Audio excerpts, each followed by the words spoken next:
Hello there, and welcome to the Sleepy Science Channel. If this content interests you, please take a moment to like the video and subscribe to the channel. Your support motivates us to continue creating more meaningful videos.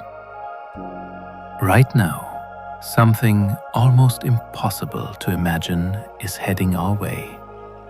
Not an asteroid, not a comet, an entire galaxy. Andromeda Galaxy, containing roughly 1 trillion stars, is moving directly toward the Milky Way.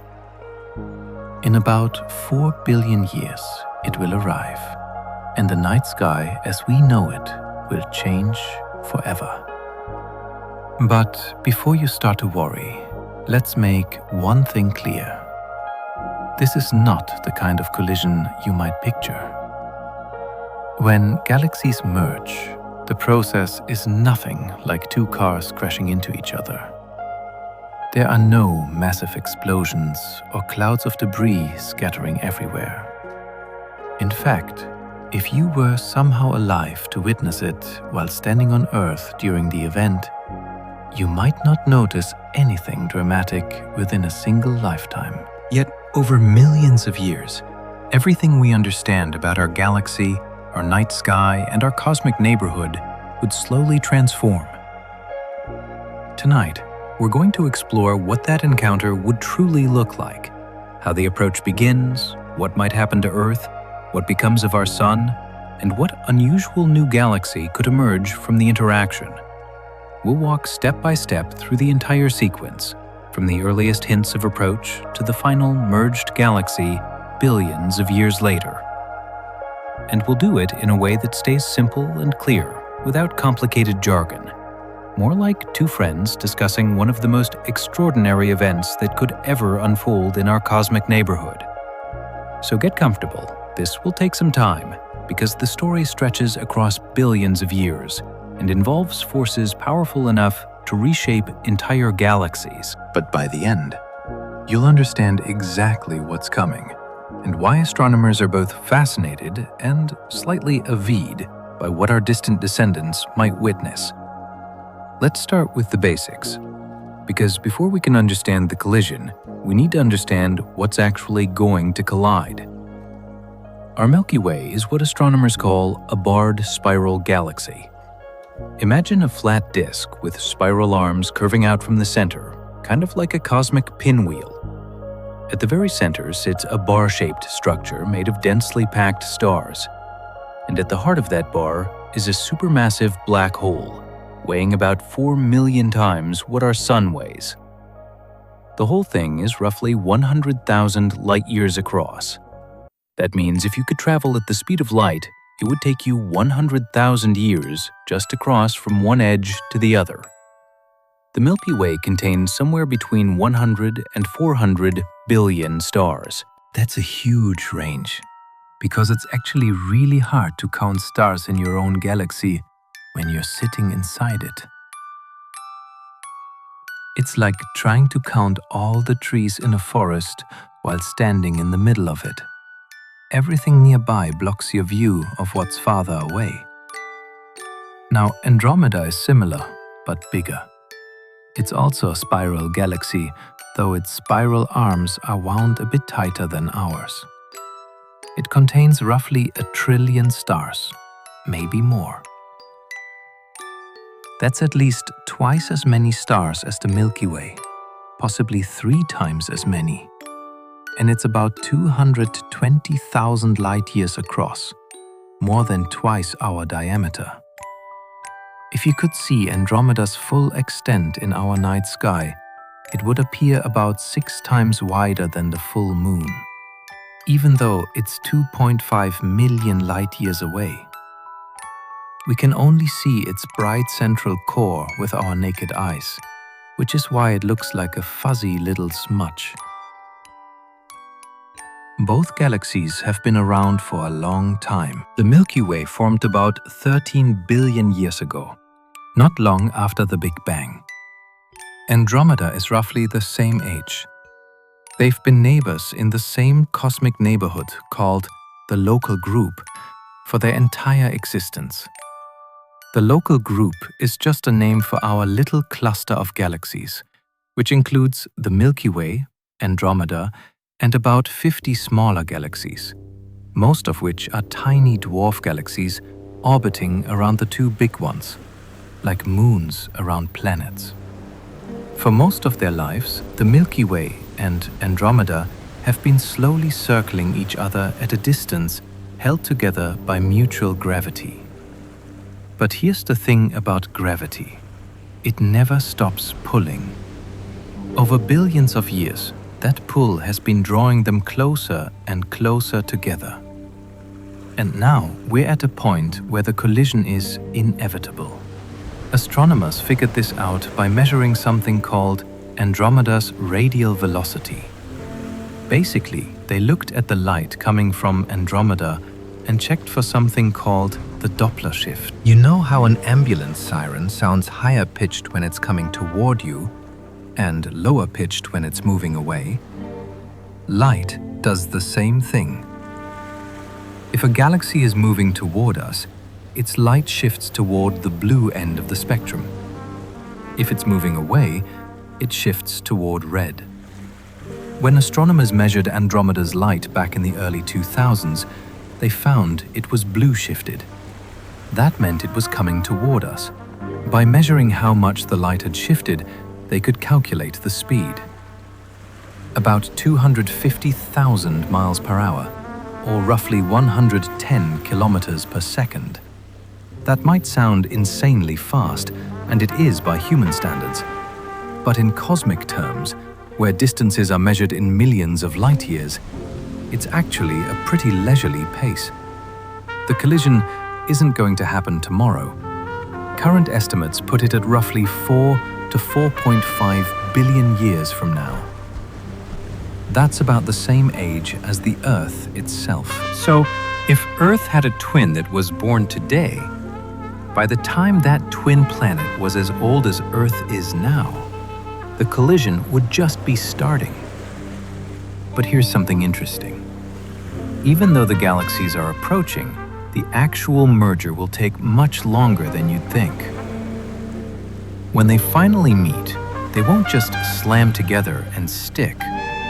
Instead, they'll pass through each other, get pulled back together by gravity, pass through again, and repeat this dance several times over the course of about 2 billion years before they finally settled into a single merged galaxy. Think of it like dropping a ball into a bowl. The ball rolls down one side, up the other side, back down, back up, and eventually settles at the bottom. The Milky Way and Andromeda will do something similar, except the bowl is made of their combined gravitational field, and instead of a ball, you have two enormous collections of hundreds of billions of stars. Now, you might be wondering, why doesn't this happen faster? Why does it take billions of years for galaxies to merge? The answer has to do with the absolutely mind-boggling distances involved. Even though there are hundreds of billions of stars in each galaxy, the actual space between those stars is enormous. Our nearest star neighbor, Proxima Centauri, is about 4 light-years away. That's roughly 25 trillion miles. The distance between stars is so vast that when two galaxies merge, the stars themselves almost never actually hit each other. Let me give you an analogy. Imagine 2 swarms of bees flying toward each other. There are thousands of bees in each swarm, all buzzing around. When the swarms pass through each other, you'd expect lots of collisions, right? But now imagine each bee is the size of a grain of sand, and the space between bees is the size of a football field. Suddenly, the chances of any 2 bees actually hitting each other becomes incredibly small. That's what it's like when galaxies collide. The stars are so far apart that they just sail past each other. But even though the stars don't collide, their gravitational influence on each other is enormous. Every star pulls on every other star. And when you have hundreds of billions of stars all pulling in different directions, the result is chaos. The neat spiral structure gets scrambled. Stars get flung into new orbits. Some stars get ejected from the galaxies entirely, thrown out into intergalactic space. And the gas and dust between the stars, which is much more spread out and easier to disturb, gets compressed and heated, triggering massive bursts of new star formation.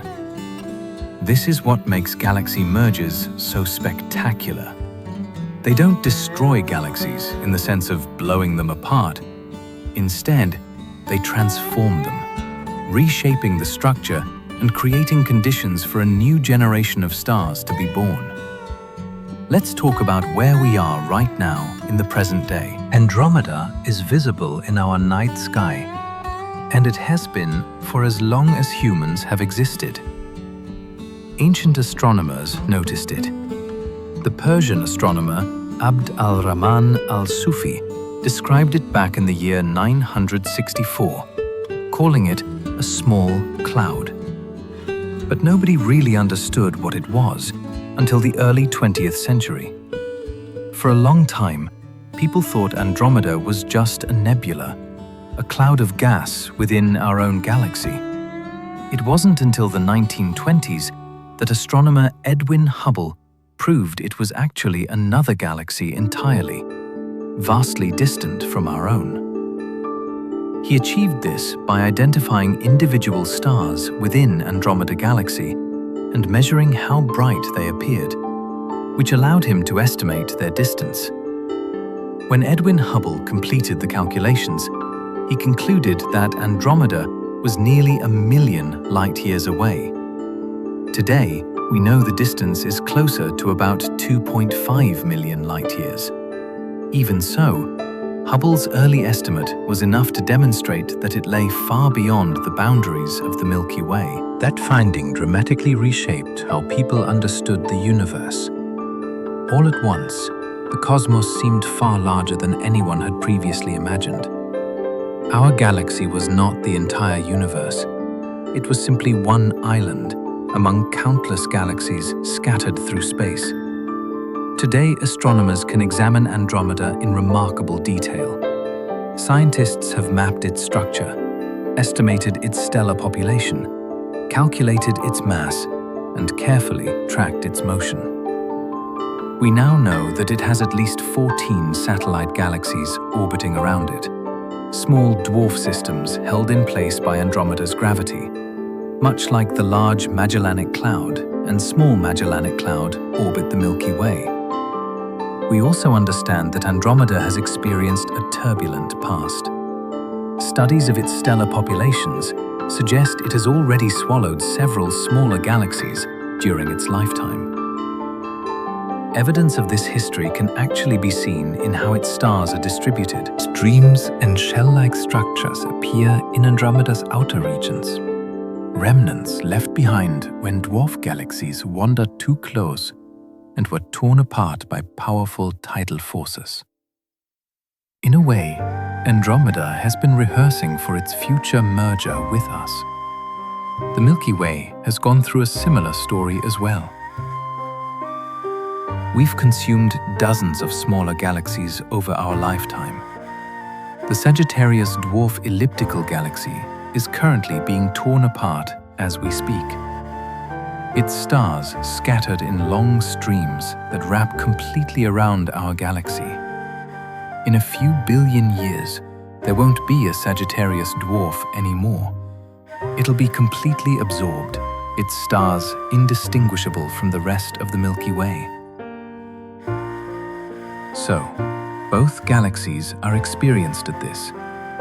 The merger with each other will be different though, because this time we're dealing with two galaxies of comparable size. When a large galaxy eats a small one, the large galaxy barely notices. It's like an ocean absorbing a river. But when two large galaxies merge, it's more like two rivers of equal size joining together. Both are transformed in the process. Let's step back and ask a more fundamental question. Why do galaxies merge at all? What causes them to fall together? The simple answer is gravity. Gravity is always attractive, always pulling things together. Any two objects with mass will attract each other. The more massive the objects and the closer they are, the stronger the attraction. When the universe was young, it was filled with small clumps of dark matter and gas. These clumps attracted each other through gravity, gradually growing larger. Over hundreds of millions of years, they grew into the first galaxies. These early galaxies were small and chaotic, not at all like the neat spiral galaxies we see today. As the universe continued to expand and evolve, these small galaxies began to merge with each other. Larger galaxies formed from the merger of smaller ones. This process continued for billions of years, and it's still happening today. Most of the large galaxies we see, including the Milky Way and Andromeda, are the result of many smaller galaxies merging together over cosmic time. But here's where it gets interesting. The universe is expanding, and that expansion is accelerating. You'd think this would prevent galaxies from merging, right? If space itself is stretching, shouldn't galaxies be getting farther apart? That's true on large scales. Distant galaxies are indeed moving away from us, carried by the expansion of space. But on smaller scales, within galaxy groups and clusters, gravity can overcome the expansion. The local group is one of these regions. The Milky Way and Andromeda are close enough and massive enough that their mutual gravity is stronger than the expansion of space trying to push them apart. So, they're falling together, and they have been for billions of years. Initially, they might have been moving apart with the expansion of the universe, but at some point, their mutual gravity took over and reversed their motion. Now they're approaching each other, and that approach is accelerating as they get closer, and their gravitational pull on each other gets stronger. The timing of the collision depends on several factors. How fast are they approaching? What are their exact masses? What's the distribution of dark matter in their halos? Are there any smaller galaxies that might affect their trajectories? Astronomers have to account for all of these factors when they calculate when the collision will happen. The most recent studies using data from the Hubble Space Telescope and the GIA satellite suggest the collision will begin in about 4 billion years. But there's some uncertainty in that number. It could be as soon as 3.5 billion years, or as late as 5 billion years. The exact timing depends on factors we're still working to measure precisely. So let's fast forward. It's 4 billion years from now, give or take a few 100 million years. By this time, Earth has changed dramatically, though not because of the approaching galaxy. The sun has been slowly getting brighter and hotter throughout its life, and by now, it's about 40% more luminous than it is today. This has made Earth considerably hotter. The oceans may have already started to evaporate, and if any life still exists on the surface, it's probably clinging to survival in the polar regions or deep underground. Humanity, if it still exists, has long since either evolved into something unrecognizable or left Earth altogether. Maybe we've colonized other planets in the solar system, or maybe we've built habitats in space, or maybe we're extinct, having been replaced by whatever came after us, or having left no successor at all. For the purposes of this story, let's assume some form of intelligent life exists somewhere in the solar system, with telescopes and sensors capable of watching what's about to unfold. From Earth's perspective, or from wherever our descendants are watching, Andromeda has been getting steadily larger in the night sky for millions of years. Remember, today it looks like a small, fuzzy patch. You can see it with your naked eye if you're in a dark location, but it's not particularly impressive. It's in the constellation Andromeda, hence the name, and it's been a fixture of the northern sky for as long as humans have been looking up. But now, 4 billion years later, it dominates the sky. Instead of a small smudge, it stretches across a significant portion of the heavens. Its spiral structure is clearly visible even without telescopes. You can see the bright central bulge surrounded by the sweeping spiral arms, dotted with bright blue regions where young, hot stars are forming. The entire galaxy has a faint glow from the billions of older, cooler stars that make up most of its mass, and it's growing larger every year. Not quickly enough to notice from one night to the next, but if you could compare the sky from one decade to the next, the difference would be obvious. Andromeda is getting closer. At this stage, even though the galaxies are still millions of light years apart, they're already beginning to influence each other. The gravitational pull between them is starting to distort their shapes. The Milky Way and Andromeda are both starting to develop tidal tails, long streams of stars pulled out by the other galaxy's gravity. Think of it like how the moon pulls on Earth's oceans, creating tides. The same principle applies here, except instead of water, it's stars and gas being pulled. These tidal tails are the first visible sign that the merger has begun. They're not dramatic yet, just slight distortions in the outer edges of each galaxy. But they're growing, and over the next few 100 million years, they'll become more and more pronounced. Inside the Milky Way, things are still fairly normal. The Sun continues its orbit around the galactic center, taking about 225 million years to complete one loop. We're currently about 26,000 light-years from the center in a relatively calm region between spiral arms. This region is sometimes called the Orion Spur, or the local arm, and it's been a safe, stable place for the solar system to exist for the past 4.6 billion years. But that stability is about to change. As Andromeda draws closer, its gravitational influence begins to affect the orbits of stars throughout the Milky Way. The changes are subtle at first. A star's orbit might become slightly more elliptical, or its path might tilt a bit relative to the galactic plane. But these small changes add up over time, and as Andromeda gets closer, the disruptions become more severe.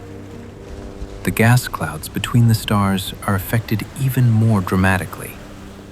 These clouds are much less dense than stars, so they respond more quickly to gravitational disturbances. As Andromeda's gravity pulls on the Milky Way's gas, it compresses some regions and stretches others.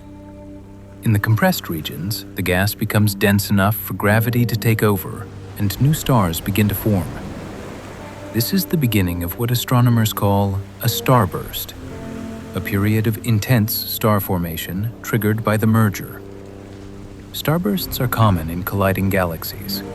When two galaxies interact, their gas clouds collide and compression leads to star formation. The result is that colliding galaxies often have much higher rates of star formation than isolated galaxies. From our vantage point, watching all this happen, we'd start to see new, bright blue regions appearing throughout both galaxies. These are clusters of young, massive stars, the kind that burn hot and bright.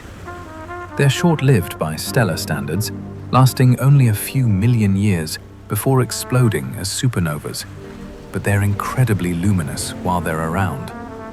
Their formation is a clear sign that the merger is underway. Let's take a moment to understand what's actually happening when these tidal tails form. It's a beautiful example of how gravity works on cosmic scales. Gravity gets weaker with distance. The farther you are from a massive object, the less pull you feel. This is described by Newton's inverse square law. Double the distance, and the gravitational force becomes 4 times weaker. Triple the distance, and it becomes 9 times weaker. Now imagine you're a star on the edge of the Milky Way that's closest to Andromeda. You feel a certain gravitational pull from Andromeda, but a star on the opposite edge of the Milky Way, the side farthest from Andromeda, is farther away and feels a weaker pull. This difference in gravitational force across the galaxy is what creates tidal forces. The stars closest to Andromeda get pulled harder than the stars farther away. This stretches the galaxy, elongating it toward Andromeda. At the same time, the stars on the far side, feeling less pull, start to lag behind. They form a tail stretching away from Andromeda. The same thing happens to Andromeda. It gets stretched by the Milky Way's gravity, forming its own tidal tails. As the galaxies approach, these tails grow longer and more prominent, eventually stretching for hundreds of thousands of light years. But here's something counterintuitive. The tidal tails don't point directly toward or away from the other galaxy. They curve, forming graceful arcs through space. This happens because the galaxies aren't just pulling on each other. They're also rotating. Each galaxy is spinning, completing one rotation every few 100 million years. As they pull on each other, the rotation causes the tidal tails to curve like water spiraling down a drain. Computer simulations of galaxy merges show these curved tidal tails forming naturally. The simulations track the motion of millions of particles, each one representing a clump of stars or dark matter, and calculate how gravity affects each particle's trajectory. When you run these simulations for billions of simulated years, you see the tidal tails emerge, grow, and eventually wrap around the merging galaxies in complex patterns. These simulations have been refined over decades. In the 1970s and 80s, astronomers ran simple simulations with just a few thousand particles. Today, using modern supercomputers, scientists can model galaxy mergers with billions of simulated particles, following not only the stars, but also gas and dark matter. These sophisticated simulations have revealed a tremendous amount about the way galaxies combine and reshape themselves. Now let's move forward another few 100 million years. Andromeda Galaxy now occupies an enormous portion of the sky. Its spiral arms appear stretched and warped, no longer the tidy structure they once displayed. The same transformation is happening to the Milky Way. Both galaxies have grown long tidal tails extending outward into space, each tail carrying millions of stars pulled away from the central body of its parent galaxy. At last, the outer regions of the two galaxies begin to overlap. This marks the moment of first contact, when stars belonging to one galaxy start entering the region occupied by the other. There is no sharp dividing line. Galaxies do not end the way a table or wall does. Instead, their structure slowly thins out, becoming less dense until it is difficult to say exactly where the galaxy stops and where intergalactic space truly begins. Still, there comes a point where you can say the two galaxies now share the same region of space. What would this look like from Earth? Assuming our planet remains habitable, which by then is uncertain, the night sky would be extraordinary. Instead of the faint band of the Milky Way we see today, two enormous cosmic structures would stretch across the sky. One would be the remaining central region of the Milky Way, still somewhat recognizable but visibly distorted. The other would be the core of the Andromeda Galaxy, now close enough that individual bright stars could be distinguished within it. Between these two galactic centers, the scene would look chaotic.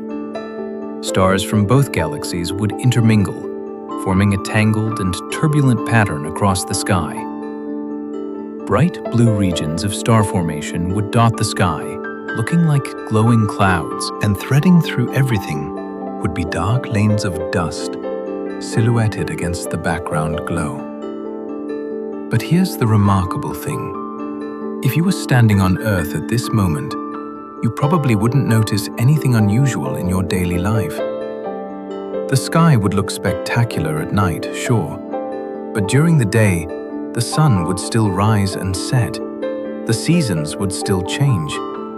Life, if any existed, would go on as normal. That's because even though the galaxies are colliding, the distances between individual stars are still enormous. The nearest stars from Andromeda are still many light years away. There's no immediate danger of a collision with another star, no radiation surge, no gravitational disruption of Earth's orbit, just a slowly changing night sky. However, not everything is calm. The galaxy as a whole is beginning to feel the effects.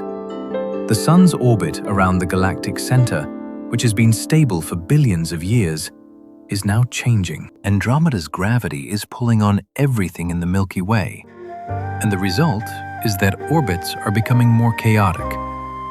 Some stars are being pulled toward Andromeda, others are being flung outward away from both galaxies, and some, including possibly our Sun, are simply having their orbits scrambled, sent into new paths that are more elliptical, more tilted, or more erratic than before. This orbital scrambling is one of the main effects of a galaxy merger. Before the collision, most stars in a spiral galaxy follow fairly circular orbits around the galactic center, all moving in roughly the same plane. This organized motion is what creates and maintains the spiral structure. But when you add the gravitational influence of another galaxy, that organization breaks down. Stars get kicked into new orbits that are more random, more three-dimensional. The neat, flat disk puffs up into a more spherical shape. This is actually how elliptical galaxies form. When two spiral galaxies merge, the result is almost always an elliptical galaxy, a roughly sphere-shaped collection of stars with no spiral arms and no organized rotation. The stars are just moving in random directions, held together by their mutual gravity.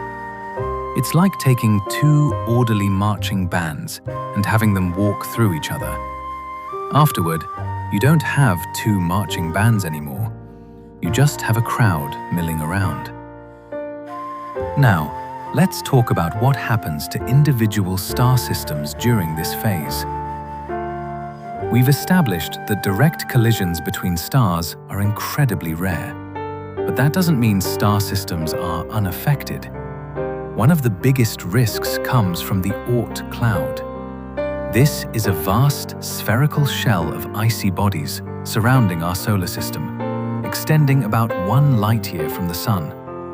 These are comets, billions of them, leftovers from the formation of the solar system. They're barely held by the Sun's gravity, sitting in a delicate balance. When another star passes relatively nearby, say within a few light years, its gravity can disturb these comets. Some get knocked into new orbits that send them plunging toward the inner solar system. This increases the rate of comet impacts on the planet, including Earth.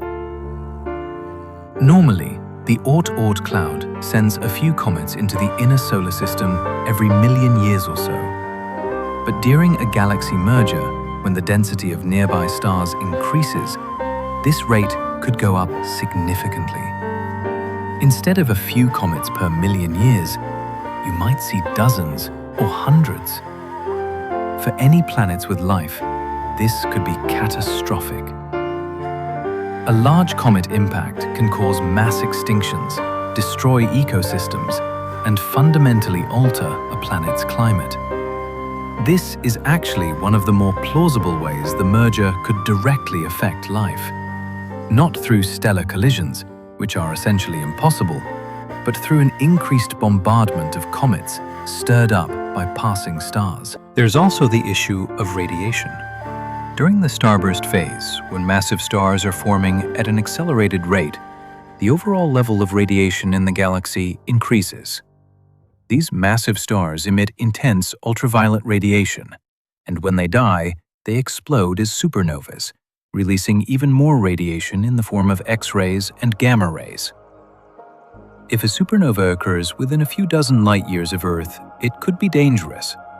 The radiation could strip away part of our atmosphere, particularly the ozone layer that protects us from ultraviolet radiation. This could lead to increased surface radiation levels, potentially harmful to life. How likely is this? It depends on where we are in the galaxy and how close we are to regions of active star formation. If we happen to be near one of the compressed gas clouds where new stars are forming, the risk increases. If we're in a relatively empty region, we're probably safe. But remember, all of this is happening over millions of years. Even if the rate of supernovas increases tenfold during the merger, we're still talking about rare events spread across vast distances. The chance that any particular star system gets hit by a nearby supernova is still pretty low. Fast forward a few 100 million more years. The two galactic cores are now approaching each other for the first time. This is one of the most dramatic moments of the entire merger, though again it happens over millions of years. So dramatic is relative. Each galaxy has a supermassive black hole at its center. The Milky Way's black hole, Sagittarius A star, weighs about 4 million solar masses. Andromeda's black hole is bigger, somewhere around 100 to 200 million solar masses. That's at least 25 times more massive than ours, possibly 50 times more massive. And now, these two monsters are heading toward each other. As the cores approach, the density of stars increases dramatically. Near the center of each galaxy, stars are packed much more tightly than in the outer regions. In our solar neighborhood, the nearest star is about 4 light-years away. Near the galactic center, the average distance between stars might be just a few light weeks or even light days. And when two galactic centers pass through each other, you temporarily have double the density. This creates opportunities for close encounters between stars. While direct collisions are still rare, stars can pass close enough to each other that their gravitational influence becomes significant. A star might have its orbit drastically altered by a close pass with another star. Or if a star has planets, those planets might be disturbed or even stripped away by the gravity of a passing star. For our solar system, this is one of the most dangerous moments of the entire merger. If we're unlucky enough to be near the cores during this passage, there's a small but real chance that a close encounter with another star could disrupt the orbits of the planets. Jupiter might be knocked into a different orbit.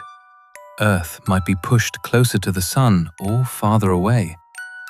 In a worst-case scenario, Earth could be ejected from the solar system entirely, sent wandering into interstellar space. But let's put that risk in perspective. Even in the dense environment near the galactic cores, the chances of any individual star having a disruptive close encounter are pretty low. Most stars, including probably the Sun, will pass through this period without any direct interactions. The distances are still just too large. What's more likely to affect us is the indirect effects. The gravitational chaos of the merger will send ripples through the entire galaxy. These ripples can disturb the orbits of everything, not just stars, but also the gas clouds and the dark matter that makes up most of the galaxy's mass. And these disturbances can trigger events far from the cause. The density of the galactic core during this passage would be something to behold.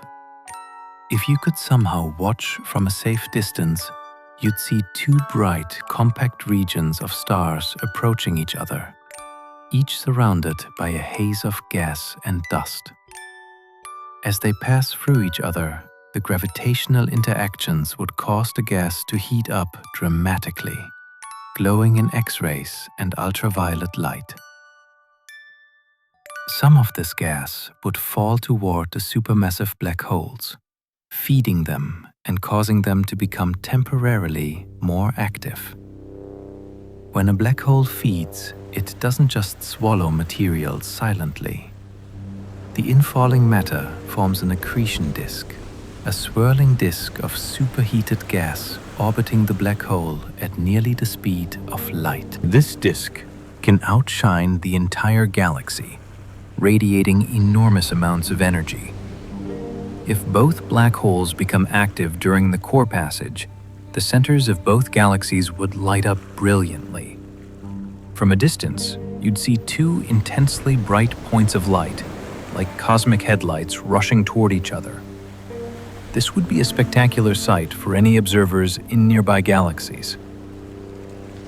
Now, let's talk about what happens to the supermassive black holes. This is one of the most fascinating parts of the merger, and it's something astronomers are really interested in because we've never actually observed it happening in detail. When the two galactic cores pass through each other for the first time, the black holes don't immediately merge. They're still millions of light years apart in their first passage, separated by all the stars and gas between them. But as the galaxies swing back together for subsequent passages, the black holes get closer and closer. Eventually, they end up orbiting each other. Two supermassive black holes, one weighing 4 million suns, and the other weighing perhaps 100 million suns, circling around their common center of mass.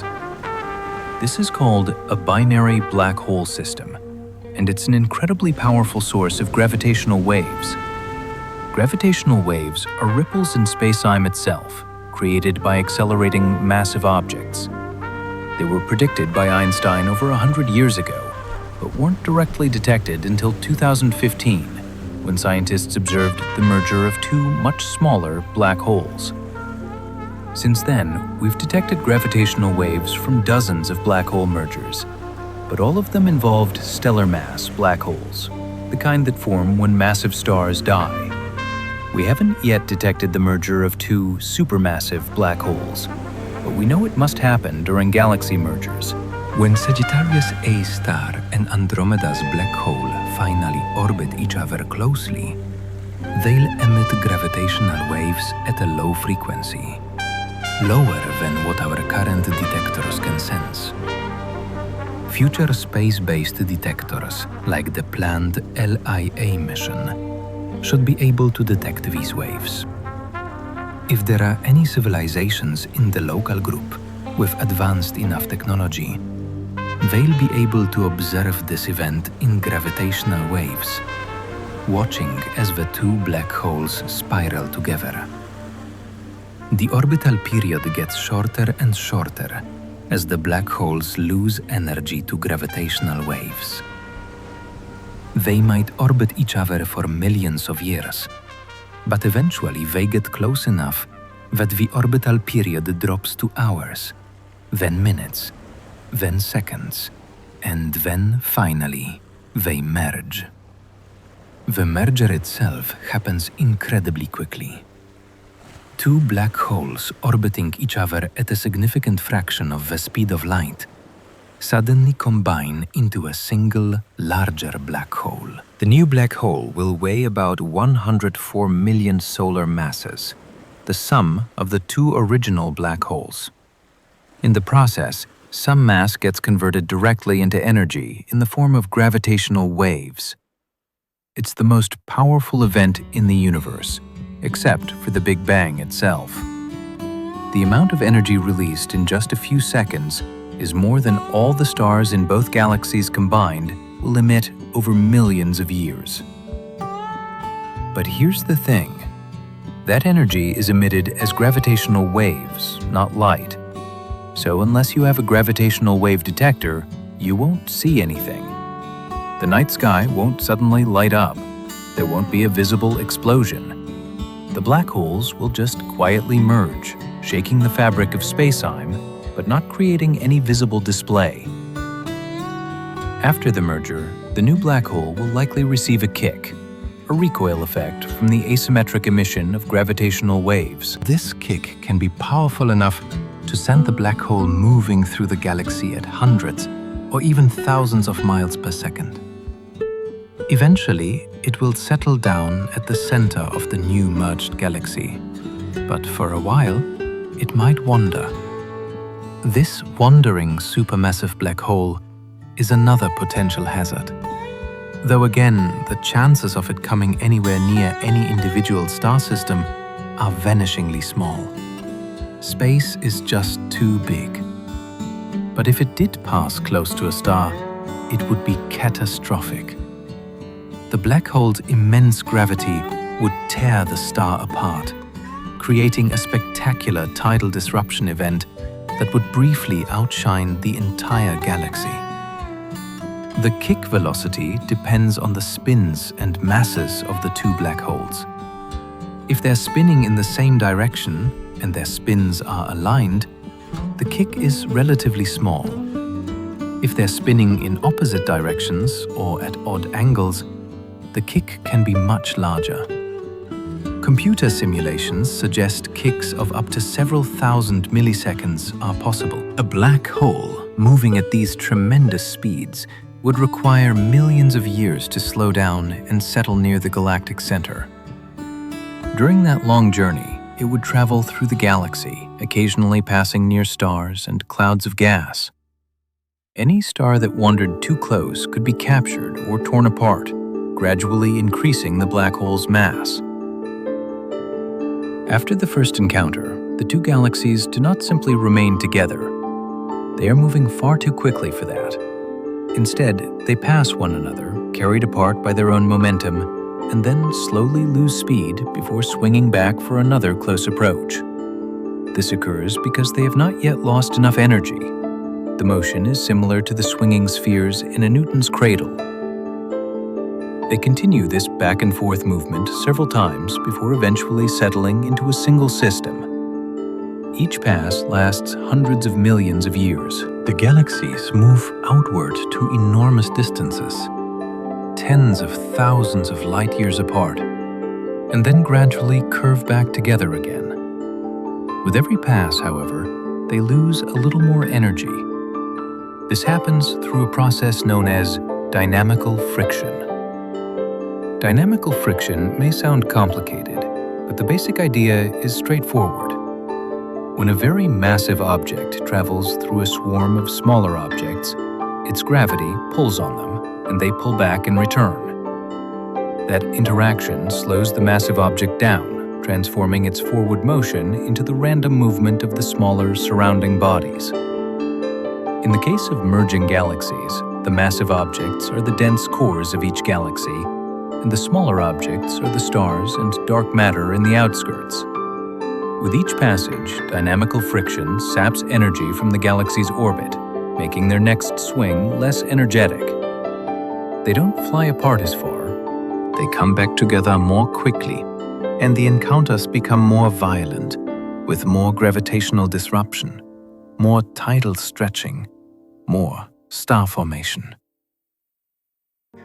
By the second or third pass, the galaxy's original structures are almost completely destroyed. The spiral arms are gone, shredded by tidal forces. Stars are scattered throughout a huge volume of space, their orbits randomized.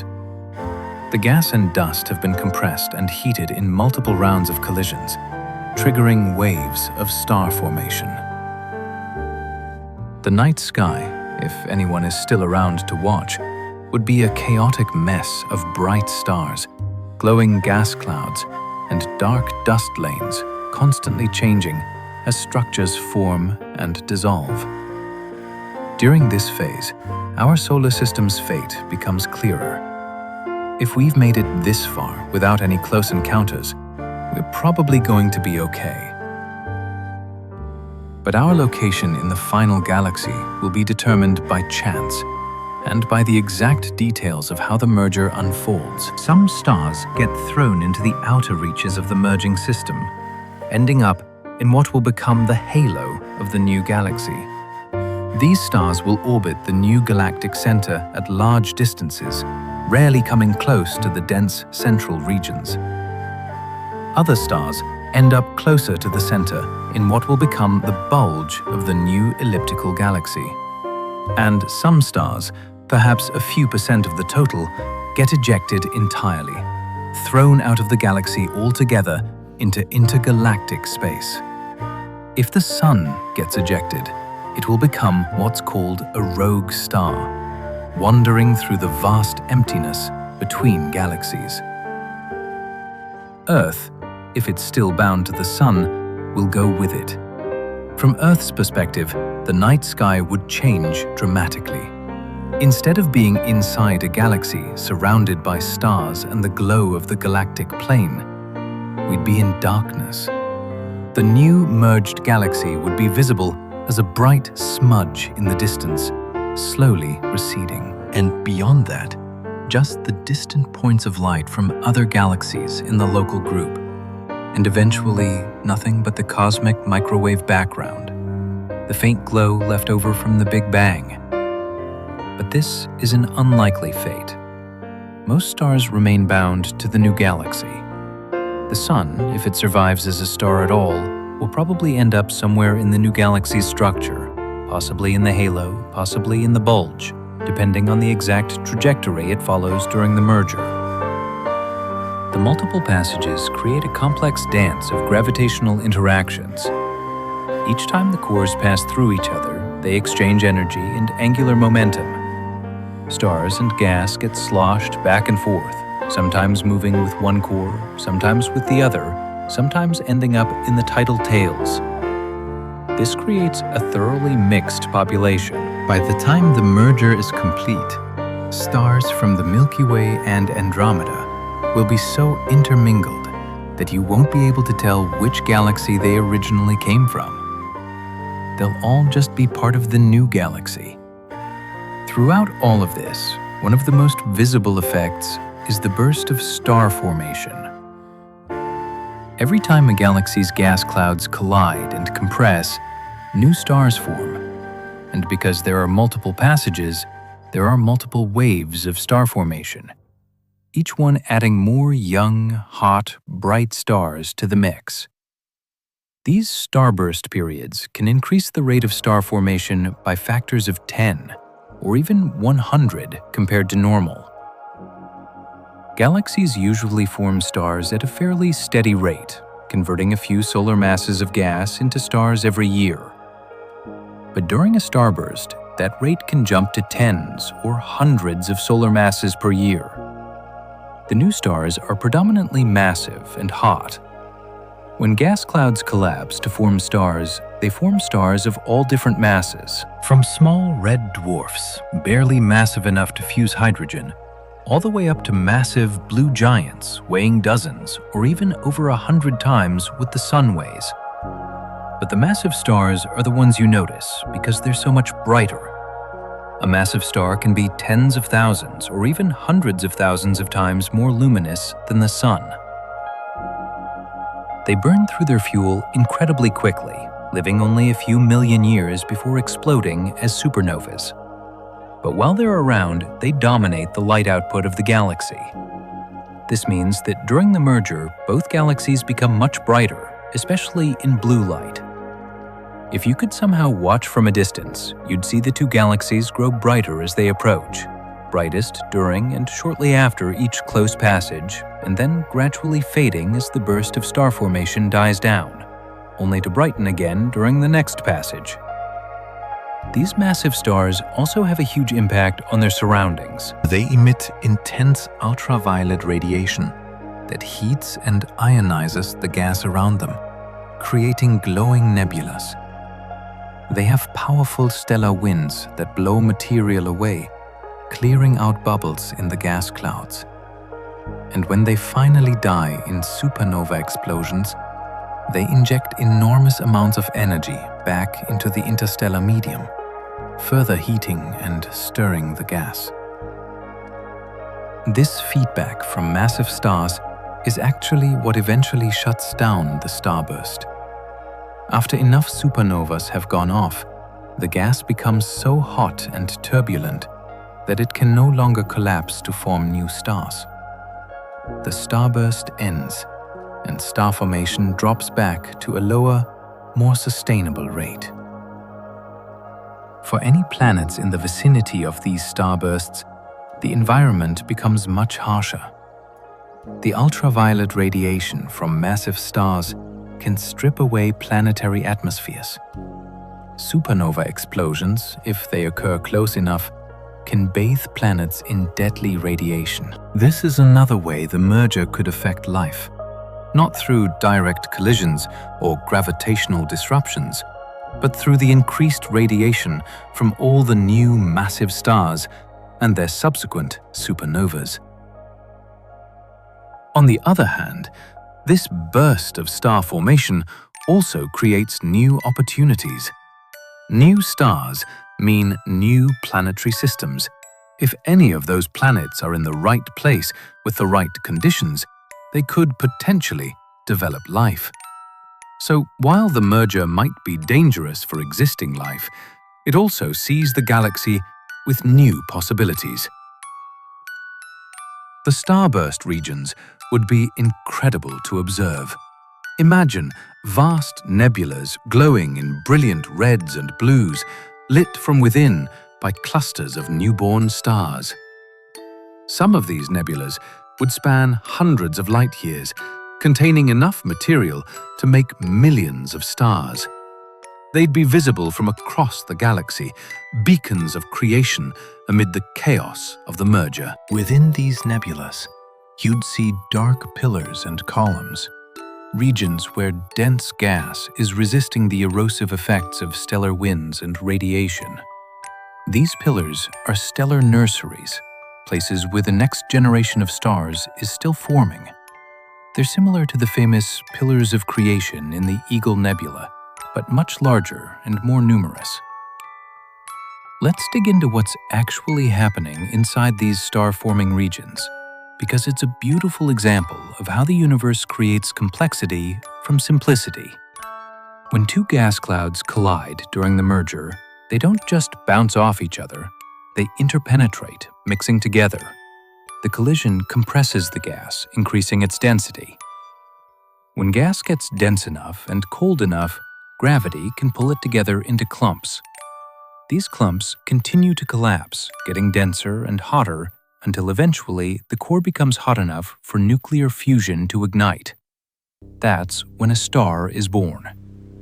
But not all of the gas becomes stars. A lot of it gets heated by the newly formed stars and blown away. This is where stellar feedback comes in. The radiation and winds from hot young stars heats the surrounding gas, creating pressure that resists further collapse. This is why star formation is relatively inefficient. Only a small fraction of the available gas actually ends up in stars. The composition of the gas matters too. The gas in both the Milky Way and Andromeda has been enriched with heavy elements from billions of years of stellar evolution. Every star that's lived and died has added to this enrichment. Supernovas are particularly important because they create elements heavier than iron and scatter them into space. This enriched gas is what allows rocky planets to form. In the early universe, shortly after the Big Bang, the only elements that existed were hydrogen, helium, and trace amounts of lithium. You can't make planets out of just those elements. You need heavier elements: carbon, oxygen, silicon, iron.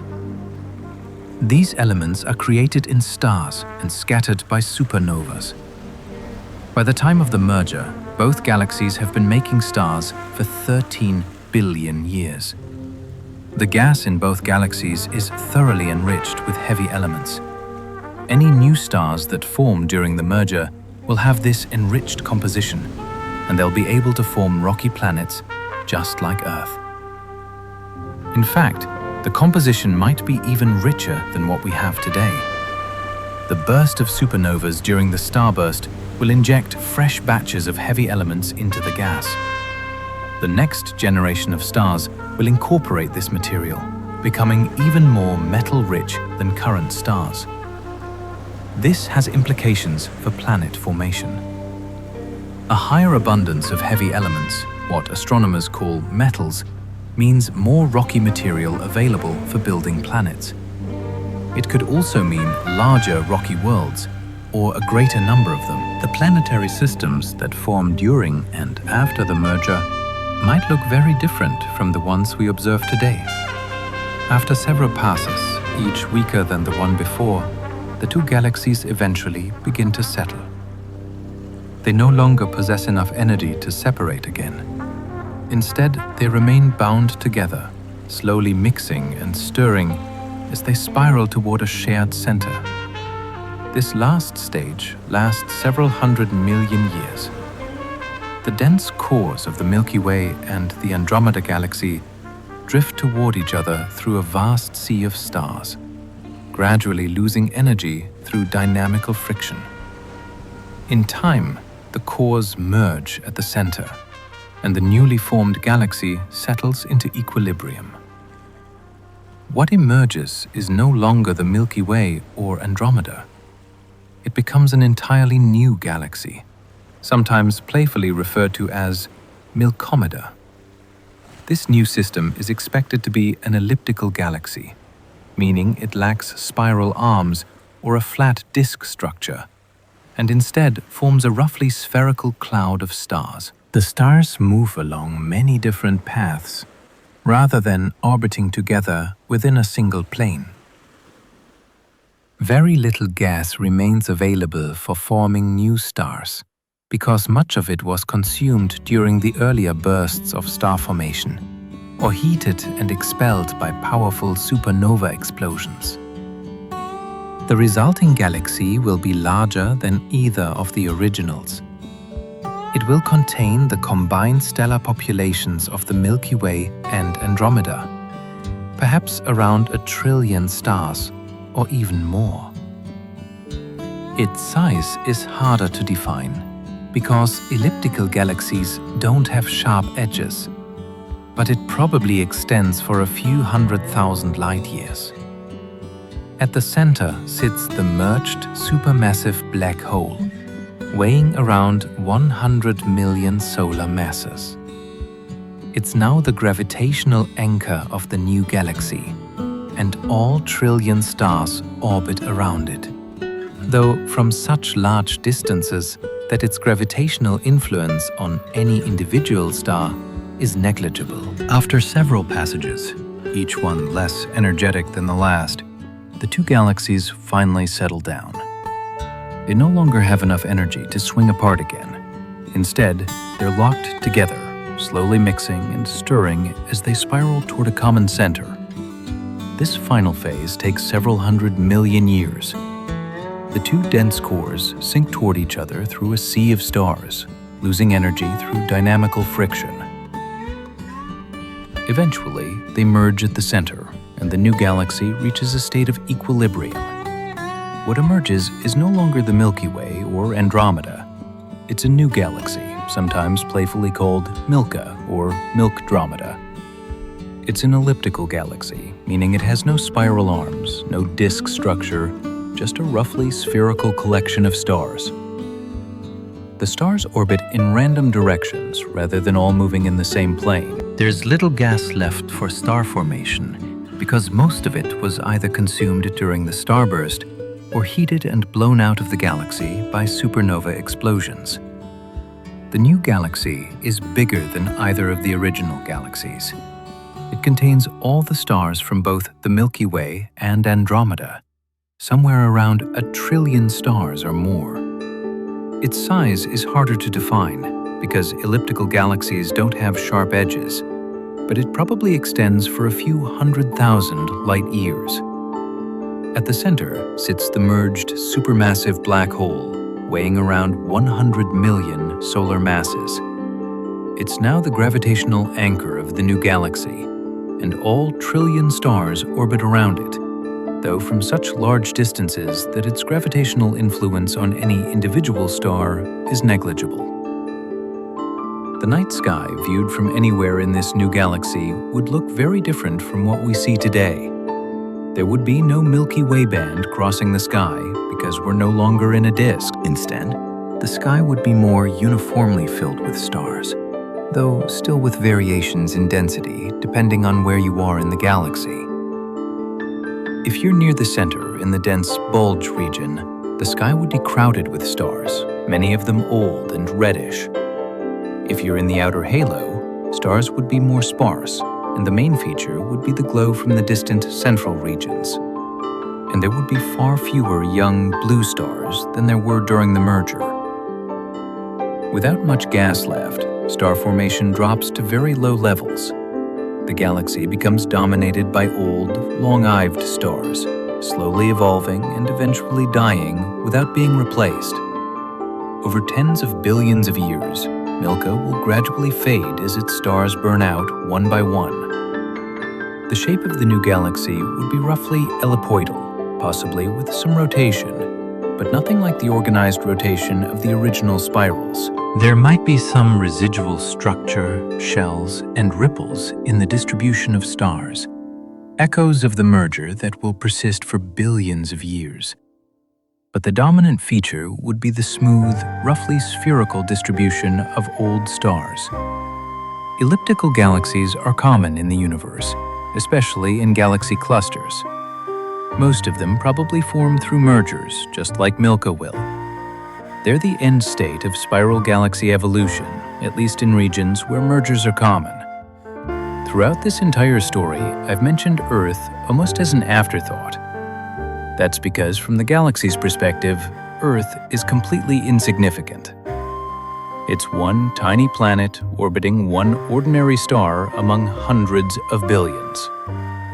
The merger doesn't care about Earth any more than an earthquake cares about a specific grain of sand. But for us, obviously, Earth is important. So, what actually happens to it?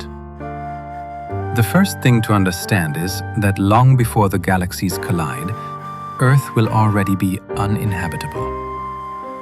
The Sun is slowly getting brighter as it ages, and in about 1 billion years, maybe a bit more, Earth will be too hot for liquid water to exist on the surface.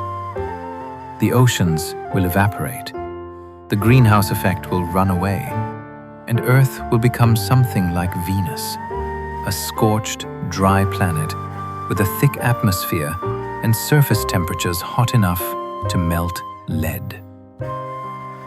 This happens long before Andromeda arrives, so by the time the merger begins, Earth is already dead, at least as a habitat for life as we know it. Any intelligent life that originated on Earth will either be extinct or will have moved elsewhere, maybe to Mars after terraforming it, or to habitats in the outer solar system, or to other star systems entirely. But let's assume Earth still exists as a physical object and ask what happens to it during the merger. The most likely answer is not much. The Sun will continue to orbit within the new galaxy, following whatever path the gravitational chaos of the merger puts it on. Earth will continue to orbit the Sun, because the forces involved in the merger, while enormous on galactic scales, are too weak and too gradual to significantly affect the orbits of planets around their stars. There is a small chance of a close encounter with another star. If another star passes within a light year or so of the Sun, it could potentially disrupt the orbits of the outer planets. Pluto might get ejected, or Neptune might get knocked into a different orbit. But the inner planets, including Earth, are held much more tightly by the Sun's gravity and would probably be unaffected. There's an even smaller chance of a very close encounter, one that brings another star within the solar system itself, inside the orbit of the outer planets. This could be catastrophic, potentially stripping away planets or sending them into new orbits. But the chances of this happening are extremely low, well under 1%, even during the most chaotic phases of the merger. The Sun itself will still be a star at this point, though an old one. About 4 billion years from now, the Sun will be nearing the end of its main sequence lifetime. It's currently about halfway through its 10 billion year lifespan as a stable hydrogen-fusing star. By the time Andromeda arrives, it will be perhaps 8 to 8.5 billion years old, getting close to the point where it runs out of hydrogen in its core. Within another billion years or so after the merger, the Sun will begin its transformation into a red giant. Its core will contract and heat up, while its outer layers will expand enormously. It will swell to perhaps 100 times its current diameter, large enough to swallow Mercury and Venus, and possibly Earth as well. Even if Earth isn't directly consumed, it will be heated to the point where the surface melts. This fate awaits the Sun regardless of the merger. The collision with Andromeda doesn't change the Sun's internal evolution. It's a star of a certain mass, and stars of that mass always follow the same basic life cycle. The merger might change where the Sun ends up in the galaxy, and it might slightly affect the environment around the Sun, but it doesn't change the Sun's destiny. So, the final answer is that Earth, if it physically survives, will end up somewhere in the Milky Way Galaxy, still orbiting an aging Sun that's about to become a red giant. By that time, Earth will have been lifeless for billions of years, its oceans long gone, its atmosphere stripped or transformed beyond recognition. The galaxy around it will have changed completely. But Earth itself will have been much more affected by the simple passage of time and the aging of its star than by the dramatic merger happening around it. Let's briefly consider the fate of the other planets in our solar system, because they're all part of this story too. Mercury and Venus are doomed regardless of the merger.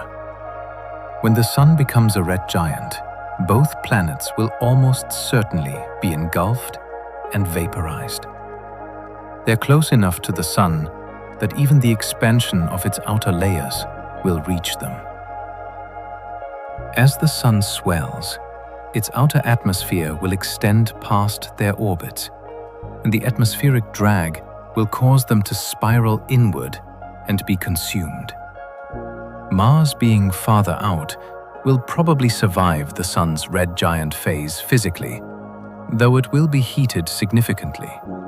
Interestingly, when the Sun expands, Mars might actually enter the habitable zone for a brief period, geologically speaking. Its surface ice could melt, and if there's any atmosphere left, it might become briefly hospitable. But this would only last a few 100 million years before the Sun sheds its outer layers and shrinks down to a white dwarf, at which point Mars would freeze again. The gas giants, Jupiter, Saturn, Uranus, and Neptune, are far enough from the Sun that they'll survive the red giant phase with relatively little change. They might lose some of their outer atmospheres, heated and blown away by the Sun's increased luminosity, but their cores will remain intact. Their many moons might have more interesting fates. Some of them, heated by the brighter Sun, might temporarily become more hospitable. Though hospitable is relative when you're talking about a moon that's mostly ice. Europa and Enceladus, moons with subsurface oceans today, might see those oceans become more active. The increased solar heating could drive more geological activity, creating more hydrothermal vents and potentially more habitable environments. If any life exists in those oceans today, it might actually benefit from the increased energy input.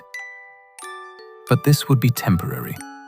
Once the Sun becomes a white dwarf, cooling and dimming over billions of years, these moons would freeze solid again. The brief window of increased habitability would close. The outer solar system, including the Kuiper belt and the Oort cloud, will remain largely unchanged by the Sun's evolution. These regions are so far from the Sun that even a 100-fold increase in solar luminosity barely affects them. The comets and ice bodies out there will continue their slow orbits, largely oblivious to the changes happening closer in. But the merger could affect these outer regions.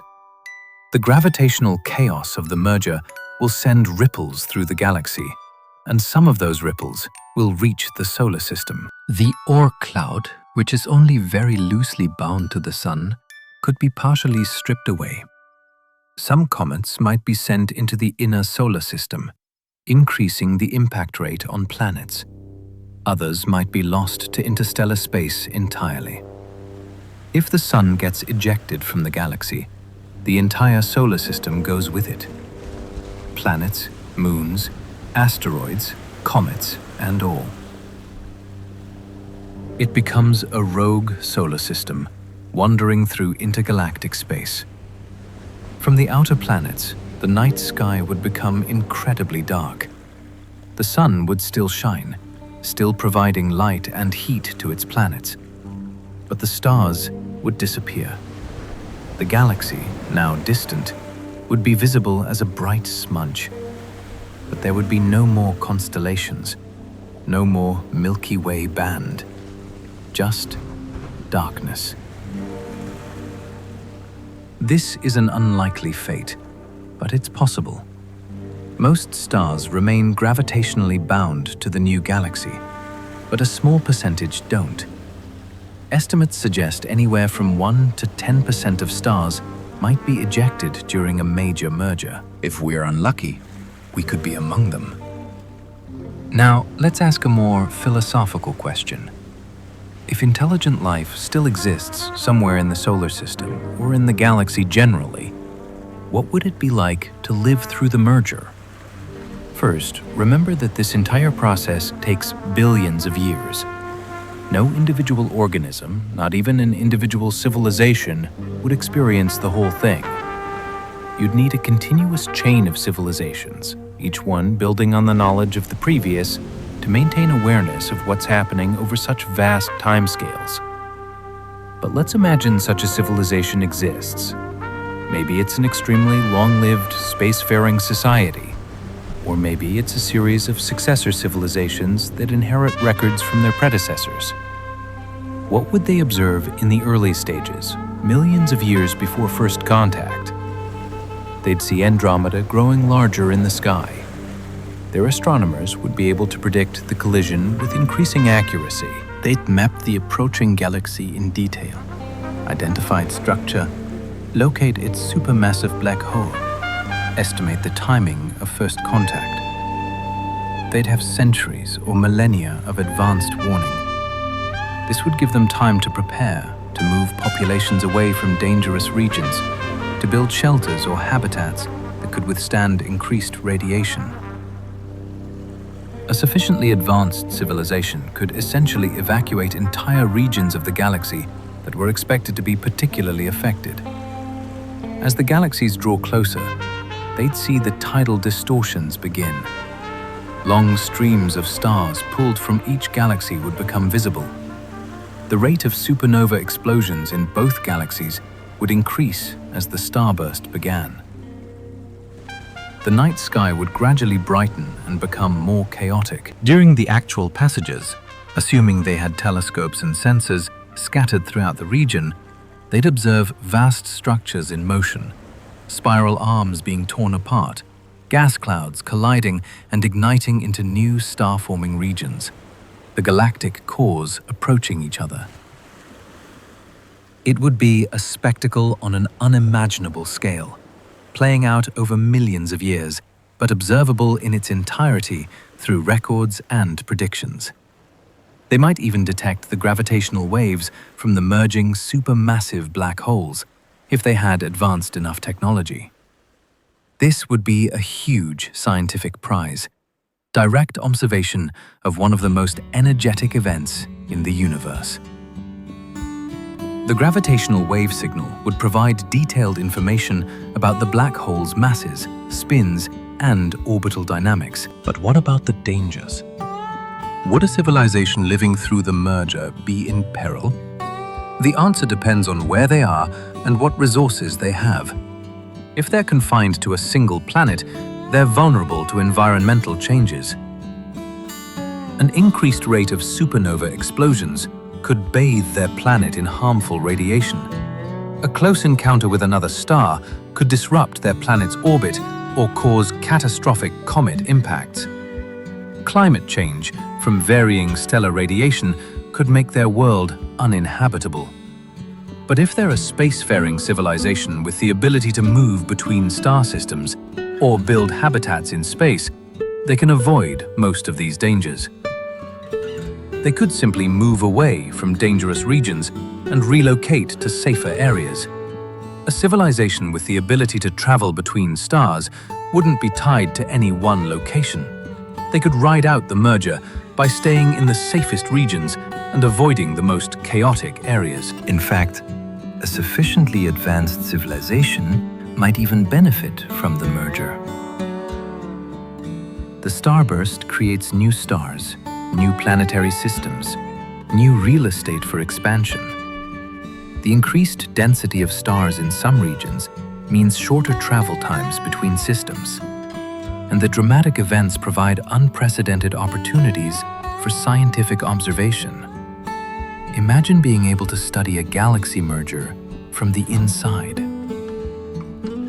With instruments and observers distributed throughout both galaxies, you could map the gravitational fields in real time, observe the formation of new stars up close, track the motion of individual star systems as they respond to the gravitational chaos. It would be the ultimate natural laboratory for studying galactic dynamics. From a very long-term perspective, civilizations that survive the merger would inherit a new galaxy with its own characteristics and challenges.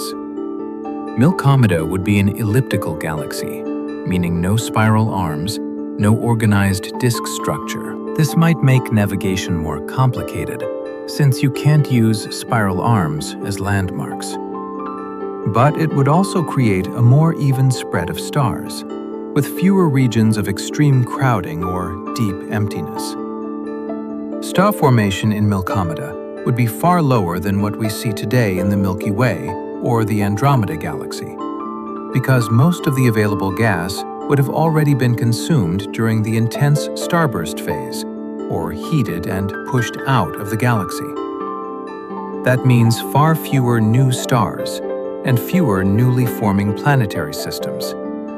Any civilizations that might exist in that era could find themselves living inside a slowly aging galaxy, where old stars fade without many new ones forming to replace them. Still, this scenario belongs to the extremely distant future, tens of billions of years ahead. In the nearer term, the first few billion years after the merger finishes, there would still be countless stars, abundant resources, and many possibilities for life and civilizations. Any civilization capable of surviving such a merger would have shown extraordinary resilience and adaptability. They would likely need advanced technology to monitor and forecast galactic dynamics, large-scale infrastructure capable of relocating populations if necessary, and the social stability required to maintain continuity across millions of years. Achieving that would be remarkable, a demonstration of intelligence and cooperation operating on cosmic scales. Now, let's shift perspective for a moment and imagine observing this event from outside, perhaps from another galaxy in the local group. From that distant vantage point, the merger between the Milky Way and Andromeda would appear as two large spiral galaxies slowly drawing closer together over time. At first, they'd be distinct, each with its own structure. As they drew closer, tidal features would become apparent. Long tails and bridges of stars stretching between the galaxies. During the first passage, the galaxies would overlap, their structures blending together in a complex, chaotic mix. Then they'd separate again, each now more distorted than before. With each subsequent passage, the structures would become more disrupted, the tidal features more prominent, the starburst brighter. The whole process would be like watching two drops of water merge in slow motion. They approach, touch, merge partially, separate, come back together, separate again, each time mixing more thoroughly until finally they form a single, combined drop.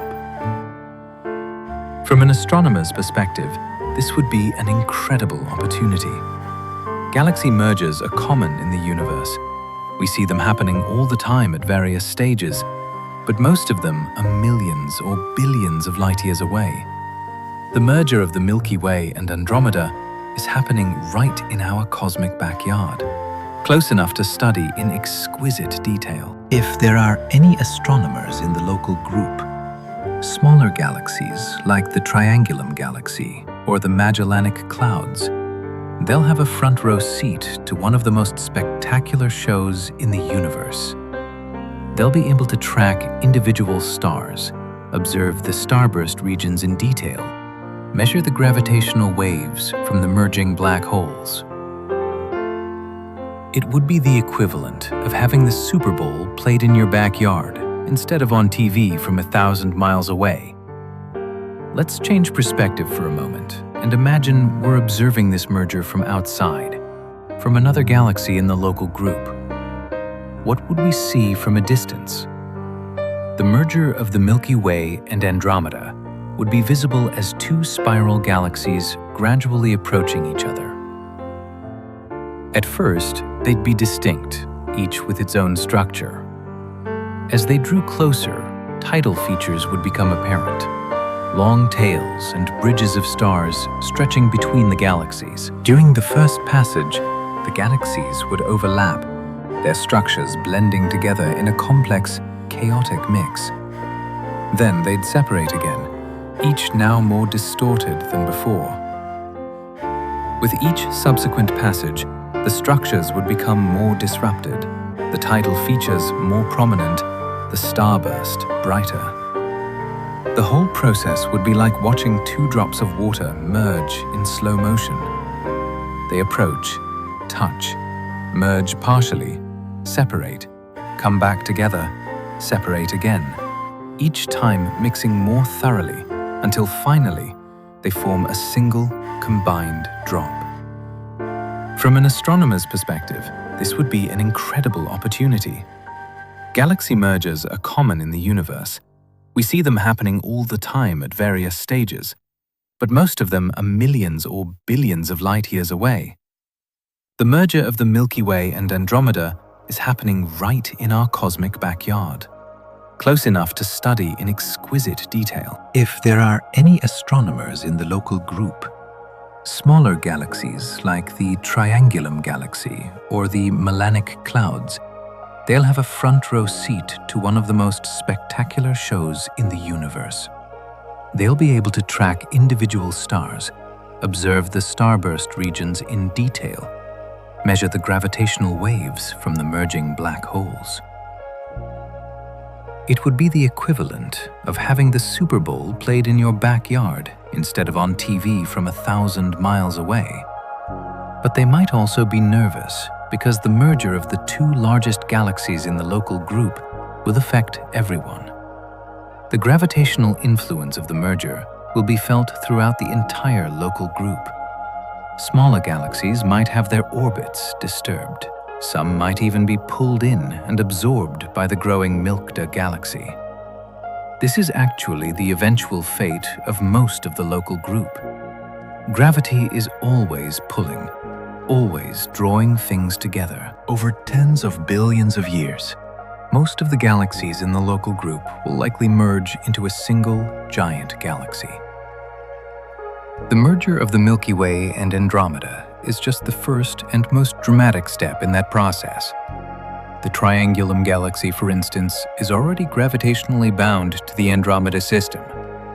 It's likely to merge with Andromeda either before or shortly after the Milky Way collision. The final result might not be just Milkyomeda, but an even larger galaxy incorporating triangulum as well. The melanic clouds currently orbiting the Milky Way will probably be consumed long before the Andromeda merger. They're already losing gas to the Milky Way's gravity, creating the melanic stream. Within a few billion years, they'll likely fall into the Milky Way entirely, adding their stars and gas to our galaxy before Andromeda arrives. So, an outside observer would see not just two galaxies merging, but an entire galaxy group coalescing into a single, massive system. It's a process of cosmic consolidation. Gravity pulling everything together into larger and larger structures. We haven't talked much about dark matter yet, but it plays a crucial role in the merger, even though we can't see it directly. Dark matter is the mysterious stuff that makes up about 85% of the matter in the universe. We can't see it because it doesn't emit, absorb, or reflect light. We know it exists because of its gravitational effects. Galaxies rotate too fast to be held together by just the visible matter. There must be additional, invisible mass providing extra gravity. Galaxy clusters are bound together by much more mass than we can see. And the way light bends around massive objects through gravitational lensing tells us there's more mass present than the visible matter accounts for. Each galaxy, including the Milky Way and Andromeda, is embedded in a massive halo of dark matter. This halo extends far beyond the visible disk, out to perhaps 10 times the radius of the visible galaxy. And it contains several times more mass than all the stars, gas, and dust combined. When two galaxies merge, their dark matter halos merge too. In fact, the dark matter halos merge first before the visible parts of the galaxies even touch. This is because the dark matter halos are so much larger. By the time the visible disks start to overlap, the dark matter halos have already interpenetrated and begun to mix. The merger of the dark matter halos is important because it's the dark matter's gravity that does most of the work in pulling the galaxies together. The visible matter, the stars and gas, follow along, responding to the combined gravitational field of both dark matter halos. But dark matter merges differently than normal matter. When gas clouds collide, they interact, they compress and heat up, they radiate energy. Dark matter doesn't do any of that. Dark matter particles pass right through each other without interacting except through gravity. So, when two dark matter halos merge, they don't crash together violently. They just gradually mix. Their particles interlue like two clouds of gnats passing through each other. This means the dark matter merger is actually smoother and less dramatic than the visible merger. While the stars and gas are being thrown into chaos with tidal tails and starbursts and everything we've talked about, the dark matter just quietly blends together into a single, larger halo. The final merged galaxy, Andromeda, will sit within a dark matter halo that contains the combined mass of the Milky Way's and Andromeda's halos. This halo will be even larger than either of the original halos, extending perhaps 1,000,000 light-years or more from the galaxy's center. This dark matter halo is what will hold Milky together. The visible galaxy, all the stars and gas, only makes up about 15% of the total mass. The rest is dark matter, providing the gravity that keeps everything bound. Without the dark matter halo, Milky would fly apart, unable to hold itself together against its own rotation. The structure of the dark matter halo affects how the merger proceeds. Computer simulations show that the distribution of dark matter influences the tidal forces, the timing of the passages, and the final structure of the merged galaxy. A more concentrated dark matter halo produces stronger tidal forces. A more extended halo results in a gentler merger. Understanding dark matter is one of the biggest challenges in modern physics. We know it exists, we can measure its effects, but we don't know what it's made of. The leading candidates are exotic particles that barely interact with normal matter, passing through the Earth and through our bodies every second without us noticing. Experiments around the world are trying to detect these particles directly, but so far none have succeeded. The merger of the Milky Way and Andromeda provides another way to study dark matter. By observing how the galaxies move and how the tidal tails form, astronomers can infer the distribution and properties of the dark matter halos. This information helps constrain theories about what dark matter might be. Let's jump ahead now, billions of years beyond the merger. What's the long-term future of Milomeda? In the short term, meaning the first few billion years after the merger, Milky will be a relatively bright, active galaxy. There will still be gas left over from the merger, still some star formation happening, though at a lower rate than during the starburst. The galaxy will gradually settle down, its star's orbits becoming more regular, its structure more stable. But over longer timescales, tens of billions of years, Milky will slowly fade. Star formation will continue to decline as the remaining gas is used up or ejected from the galaxy. The massive stars born during the merger will have long since died, leaving behind neutron stars or black holes. The medium-mass stars will have evolved into white dwarfs. Eventually, only the smallest, longest-lived red dwarf stars will remain, along with the remnants of all the larger stars. Red dwarfs can live for trillions of years. They're so small and burn their fuel so slowly that even the oldest red dwarfs in the universe today, born shortly after the Big Bang, are still in their infancy. It will take hundreds of billions of years, possibly over 1 trillion years, for the first red dwarfs to finally run out of hydrogen and die. So, Milky Andromeda will continue to exist as a galaxy for an enormously long time, but it will gradually become darker and darker as its stars burn out. By 100 billion years from now, most of the stars will be dead, and the galaxy will be filled with white dwarfs, neutron stars, and black holes. The only light will come from the dwindling population of red dwarfs, and the occasional flare when two white dwarfs collide, or a star gets torn apart by the central black hole. Eventually, even the long-lived red dwarf stars will fade away, and Milky Andromeda will become a dark galaxy, a vast system of stellar remnants held together by gravity, but producing almost no visible light.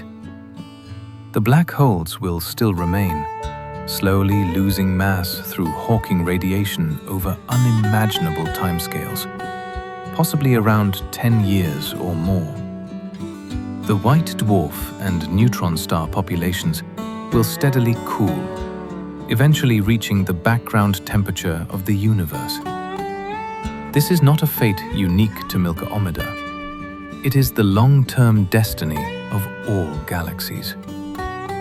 Right now, the universe exists in what astronomers often call the stelliferous era, the age of stars. This period began a few 100 million years after the Big Bang, when the first stars formed, and it will continue for trillions of years into the future.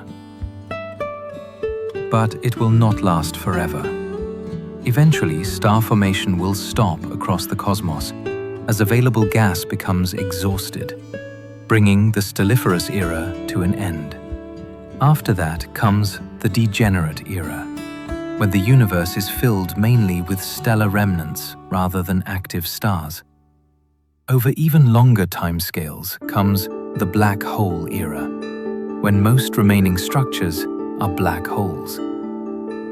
And finally, there is the dark era, when even those black holes have evaporated and the universe contains little more than a thin spread of particles and radiation, slowly expanding and cooling toward absolute zero.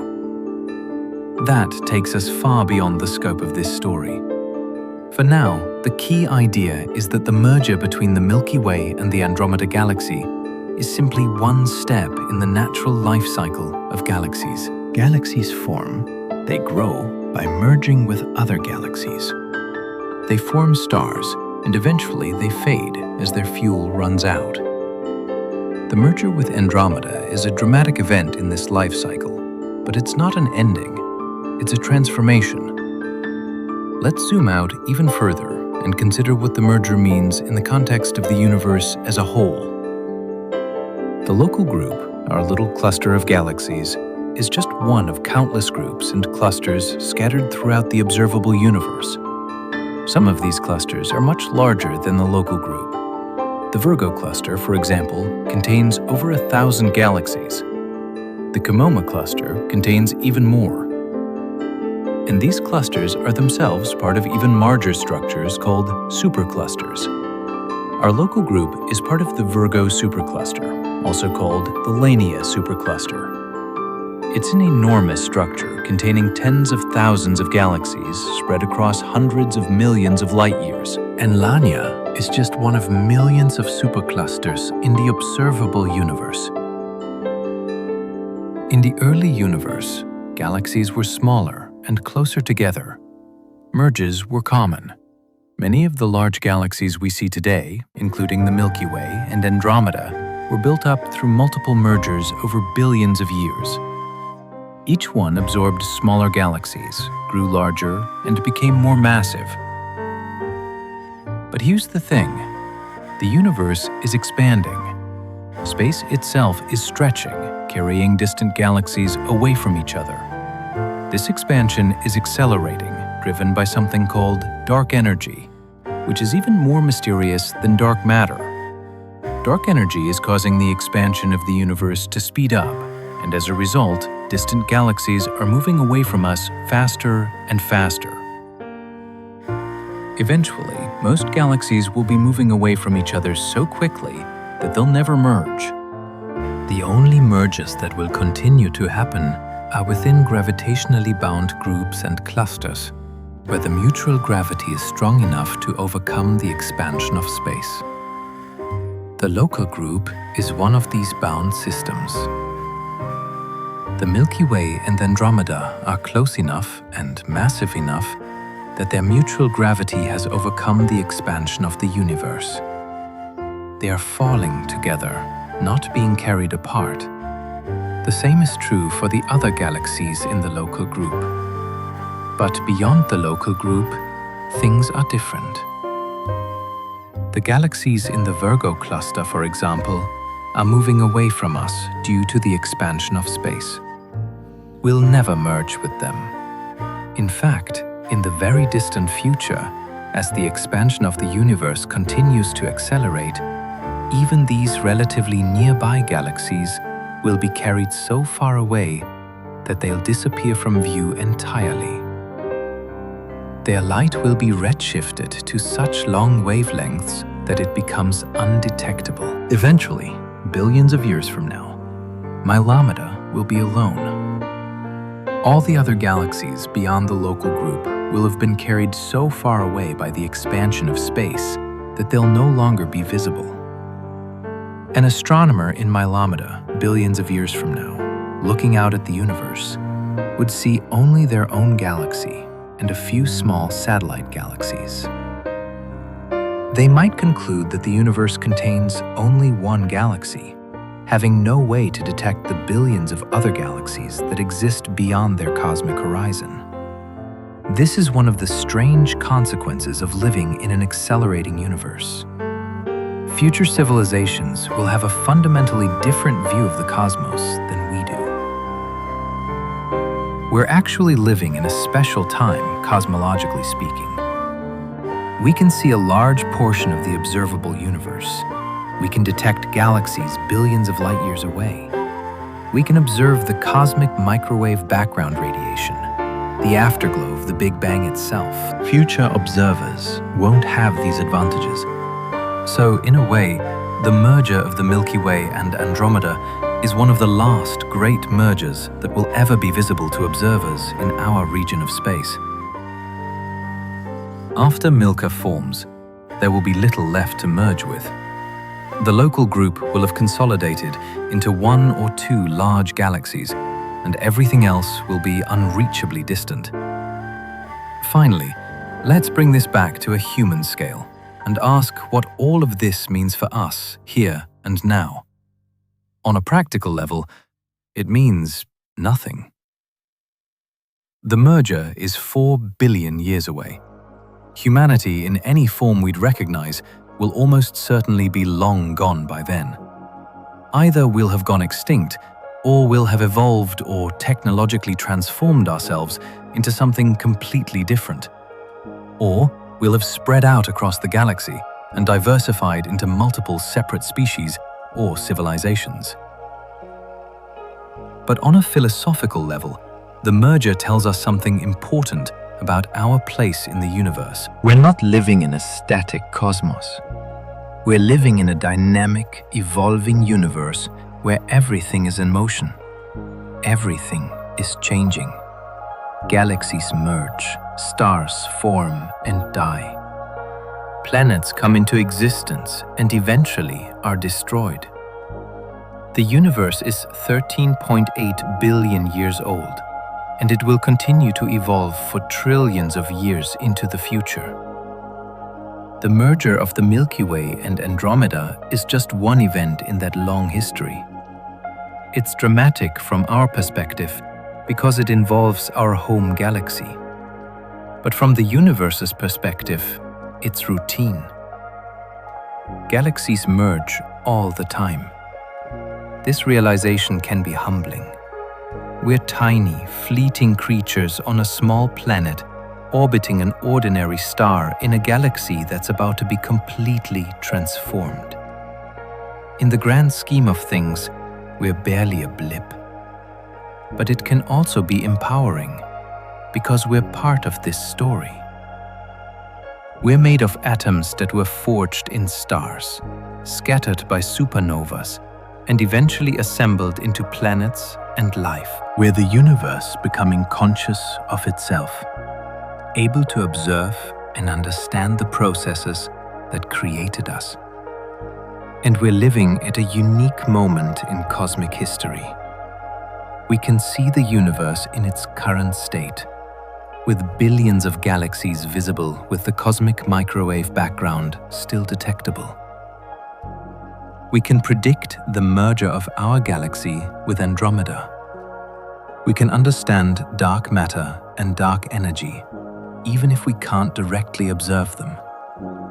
We can trace the evolution of the universe from the Big Bang to the present and project forward to the distant future. We've talked a lot about what happens to stars and galaxies, but let's zoom in even further and think about what happens to planetary systems during the merger. After all, stars don't exist in isolation. Many of them, possibly most of them, have planets orbiting around them. The good news is that planetary systems are remarkably stable. The gravitational bond between a planet and its star is much stronger than any external forces the merger will produce. Think about our own solar system.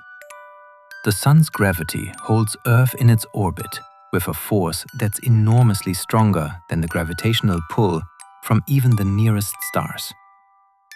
Proxima Centauri, our closest stellar neighbor, is 4 light-years away, and its gravitational influence on Earth is essentially zero. During the merger, even as stars pass relatively close to each other by galactic standards, they are still separated by distances measured in light-years, or at least light months. At these distances, the gravitational pull on planets is negligible. Earth will continue to orbit the Sun. Mars will continue in its path. Jupiter will keep its moons. the architecture of the solar system will remain intact. However, there are some subtle effects worth considering. While direct disruption of planetary orbits is unlikely, the changing gravitational environment can have long-term effects on the outer reaches of planetary systems. Remember the Oort cloud we discussed earlier? That vast shell of comets surrounding the solar system at a distance of about 1 light-year? This region is so far from the Sun that the comets there are only barely held by the Sun's gravity. During the merger, as other stars pass within a few light-years, their gravity can nudge these comets, changing their orbits. Some comets might be pulled away from the Sun entirely, stolen by passing stars. Others might be knocked into new orbits that send them plunging into the inner solar system, increasing the rate of comet impacts on the planets. This effect could last for millions of years as the merger unfolds, creating a period of enhanced bombardment. For life on any planet, this could be significant. Large comet impacts can cause mass extinctions, dramatically alter climates, and reshape the surface of worlds. Earth has experienced major impacts in its past. Most famously, the impact that killed the dinosaurs 65 million years ago. During the merger, the frequency of such impacts might increase substantially. But there's also a positive side to this story. Comets contain water and organic compounds, the building blocks of life. Increased comet delivery to planets could actually seed them with the ingredients necessary for life to begin.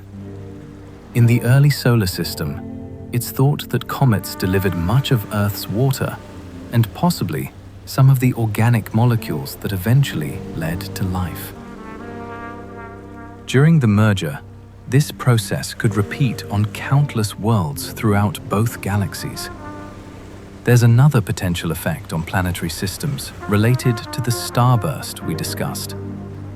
When massive stars form and later explode as supernovas, they release intense radiation. If a supernova occurs within about 30 light-years of a planetary system, it could be hazardous to life on those planets. The radiation could strip away parts of the atmosphere, damage the ozone layer, if one exists, and expose the surface to harmful cosmic rays. The increased rate of star formation during the merger means more massive stars being born, which means more supernovas later.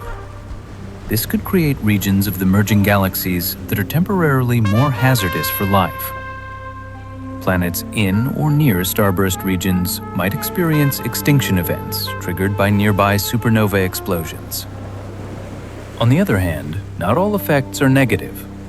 The enrichment of the interstellar medium with heavy elements from supernovas means that new planetary systems forming during and after the merger will have access to a richer mix of elements. These planets might have more thorium and uranium for radioactive heating of their interiors, more iron for magnetic field generation, more carbon and nitrogen and oxygen for complex chemistry.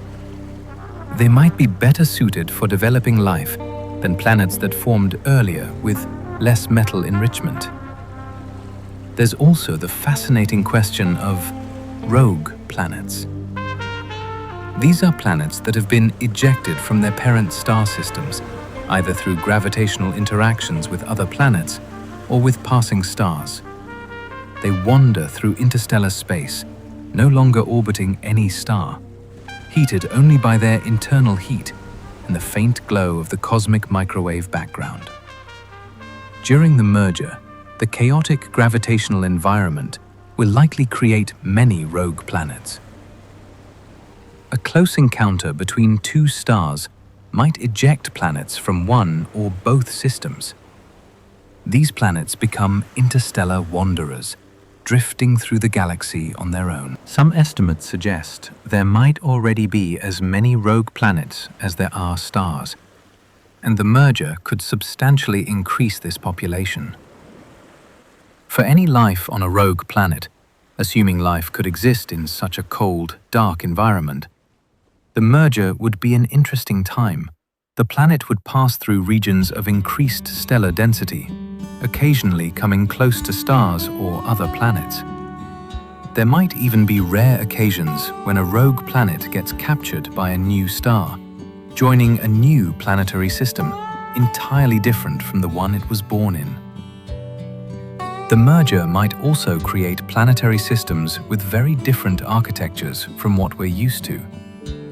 During close stellar encounters, while complete disruption is rare, subtle gravitational perturbations can occur.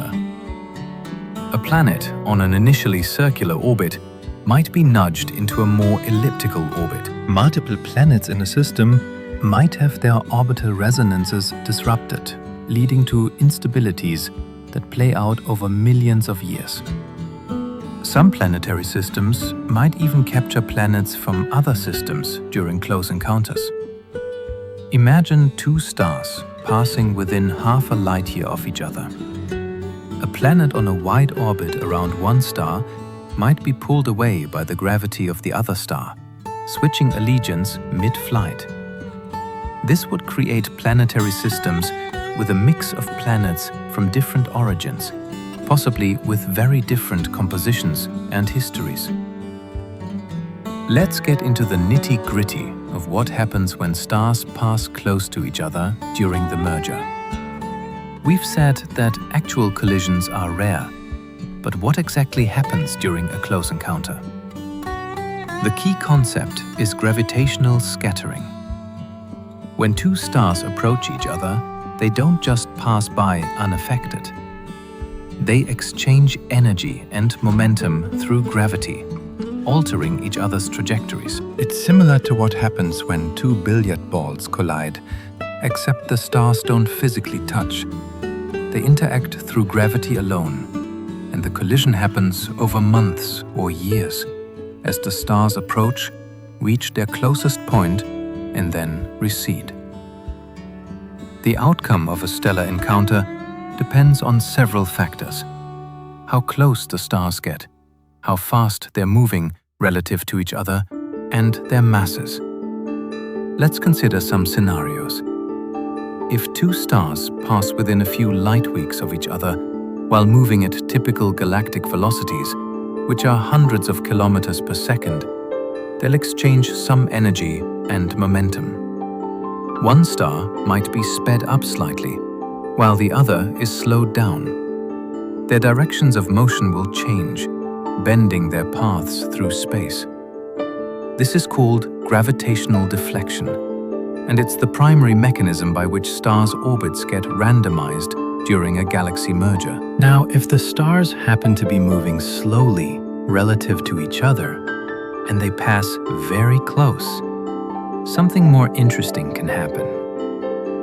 They might temporarily become gravitationally bound to each other, forming a binary star system. This would be a loose binary, with the two stars orbiting each other at a distance of light months or light years. But it would be stable over millions of years. However, if a third star comes along and interacts with this binary, the system becomes unstable. Three-body gravitational interactions are chaotic and unpredictable.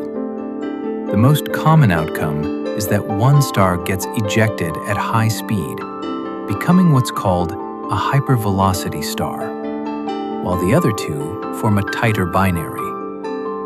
This process, called binary hardening through three-body interactions, is one way that close binary star systems form. Hypervelocity stars are fascinating objects. These are stars moving so fast that they can escape the galaxy's gravity entirely. They've been accelerated to speeds of hundreds or even thousands of kilometers per second, fast enough to reach escape velocity. We've detected several hypervelocity stars in the Milky Way, and they are thought to be created by interactions with a supermassive black hole at the galactic center, or by binary interactions in dense stellar environments. During the merger, the number of hypervelocity star events would rise dramatically. close stellar encounters would become more frequent, particularly when the galactic cores pass near one another. Some of these interactions would send stars hurtling away from the galaxy at tremendous speeds. Those stars, along with any planets orbiting them, could become intergalactic wanderers, leaving the merged galaxy entirely and traveling into the vast space between galaxies. There is also the question of what happens to existing binary star system arrangements during the merger. Many stars already exist in binaries, or even more complex, multiple star systems, where two stars orbit each other in long-term, stable patterns. When a third star passes close to such a pair, the gravitational balance can be disturbed. The incoming star might pull one member away from the pair, splitting the binary apart. In other cases, it could become gravitationally bound to the pair, forming a triple star system. Triple systems tends to be less stable than binaries and often experience complicated gravitational exchanges that eventually eject one star. As a result, the merger could temporarily produce many triple systems that later break down into binaries and lone stars over millions of years. When stellar encounters become extremely close, within a few light days or even light hours, additional effects appear. At such distances, tidal force interactions grow important.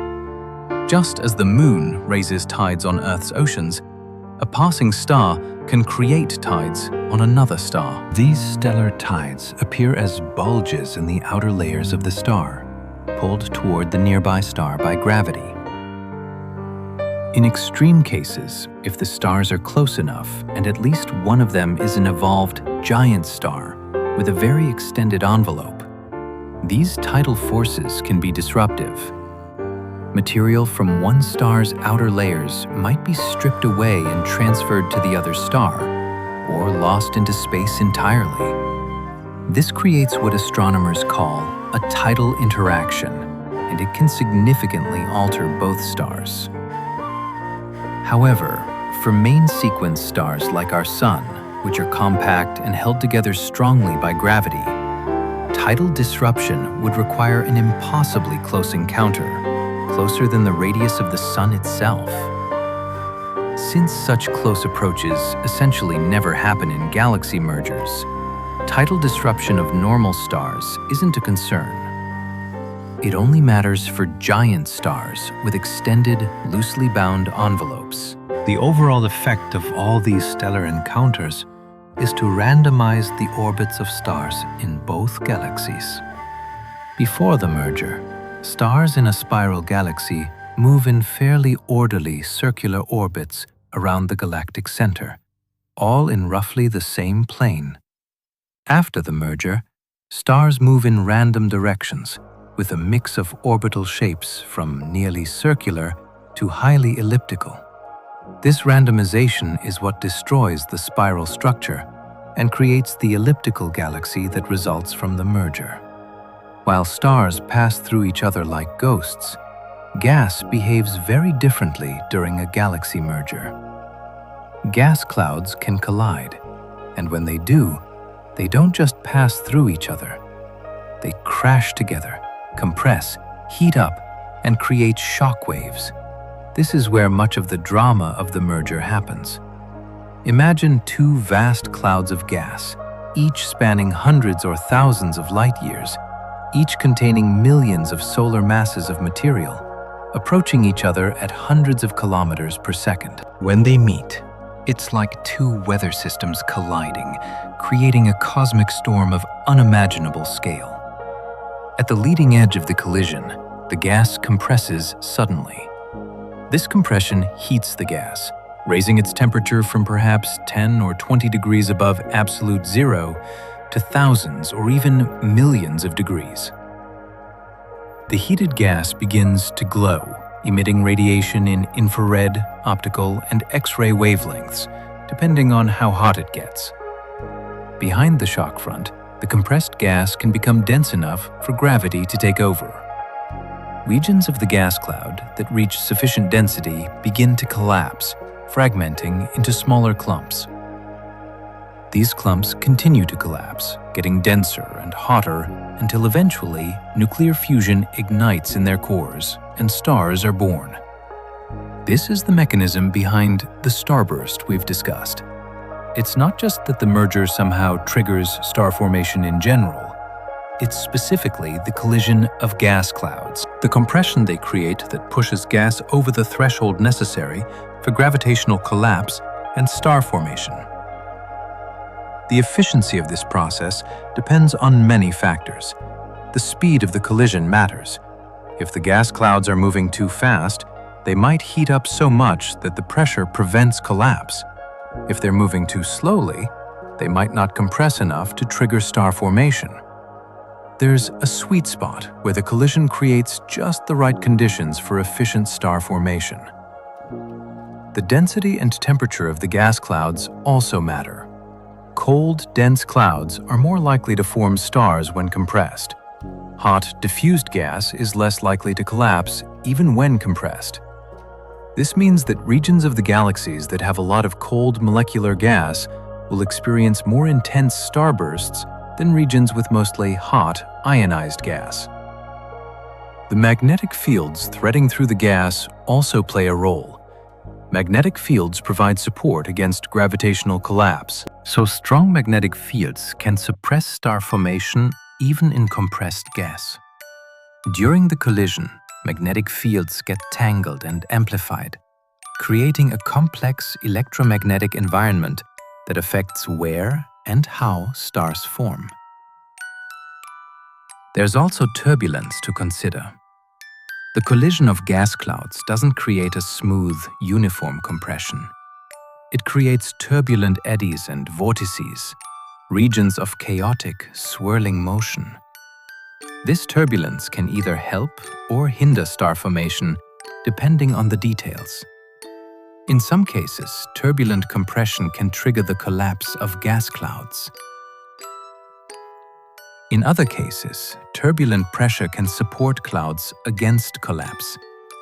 As the gas clouds collide and star formation begins, the newly formed stars start to affect their environment.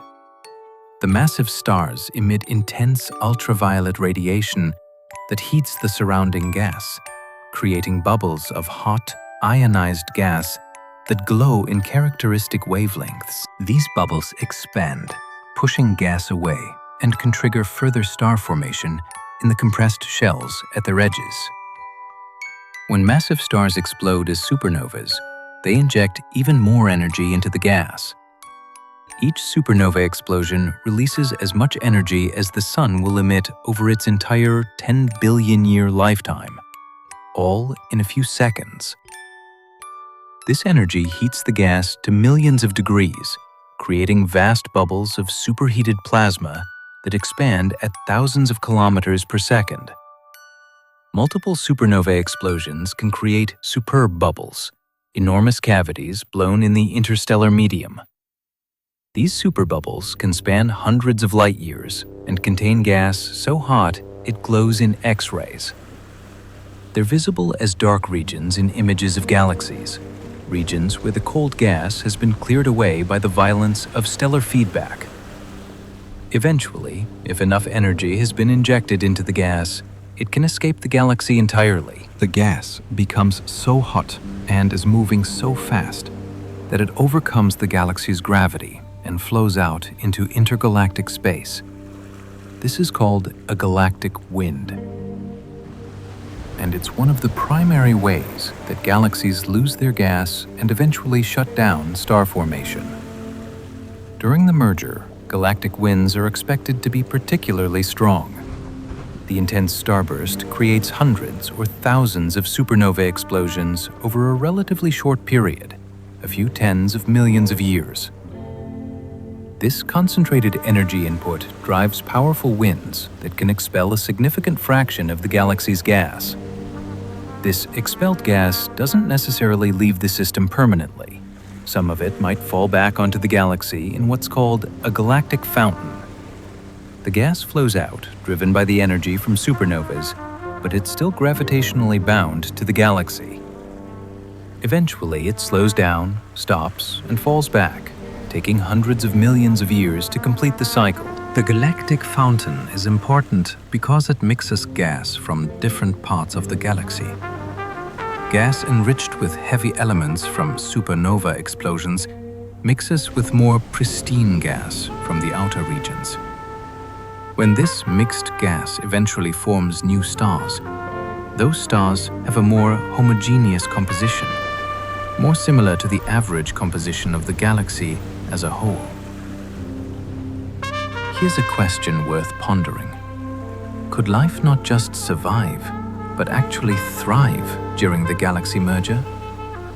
We've talked a lot about the hazards, the increased radiation, the comet impacts, the disrupted orbits. But are there also opportunities? Consider this. The starburst creates millions of new stars over a relatively short period. Many of these stars will form planetary systems. Within a few 100 million years after the starburst, some of those planetary systems could develop life.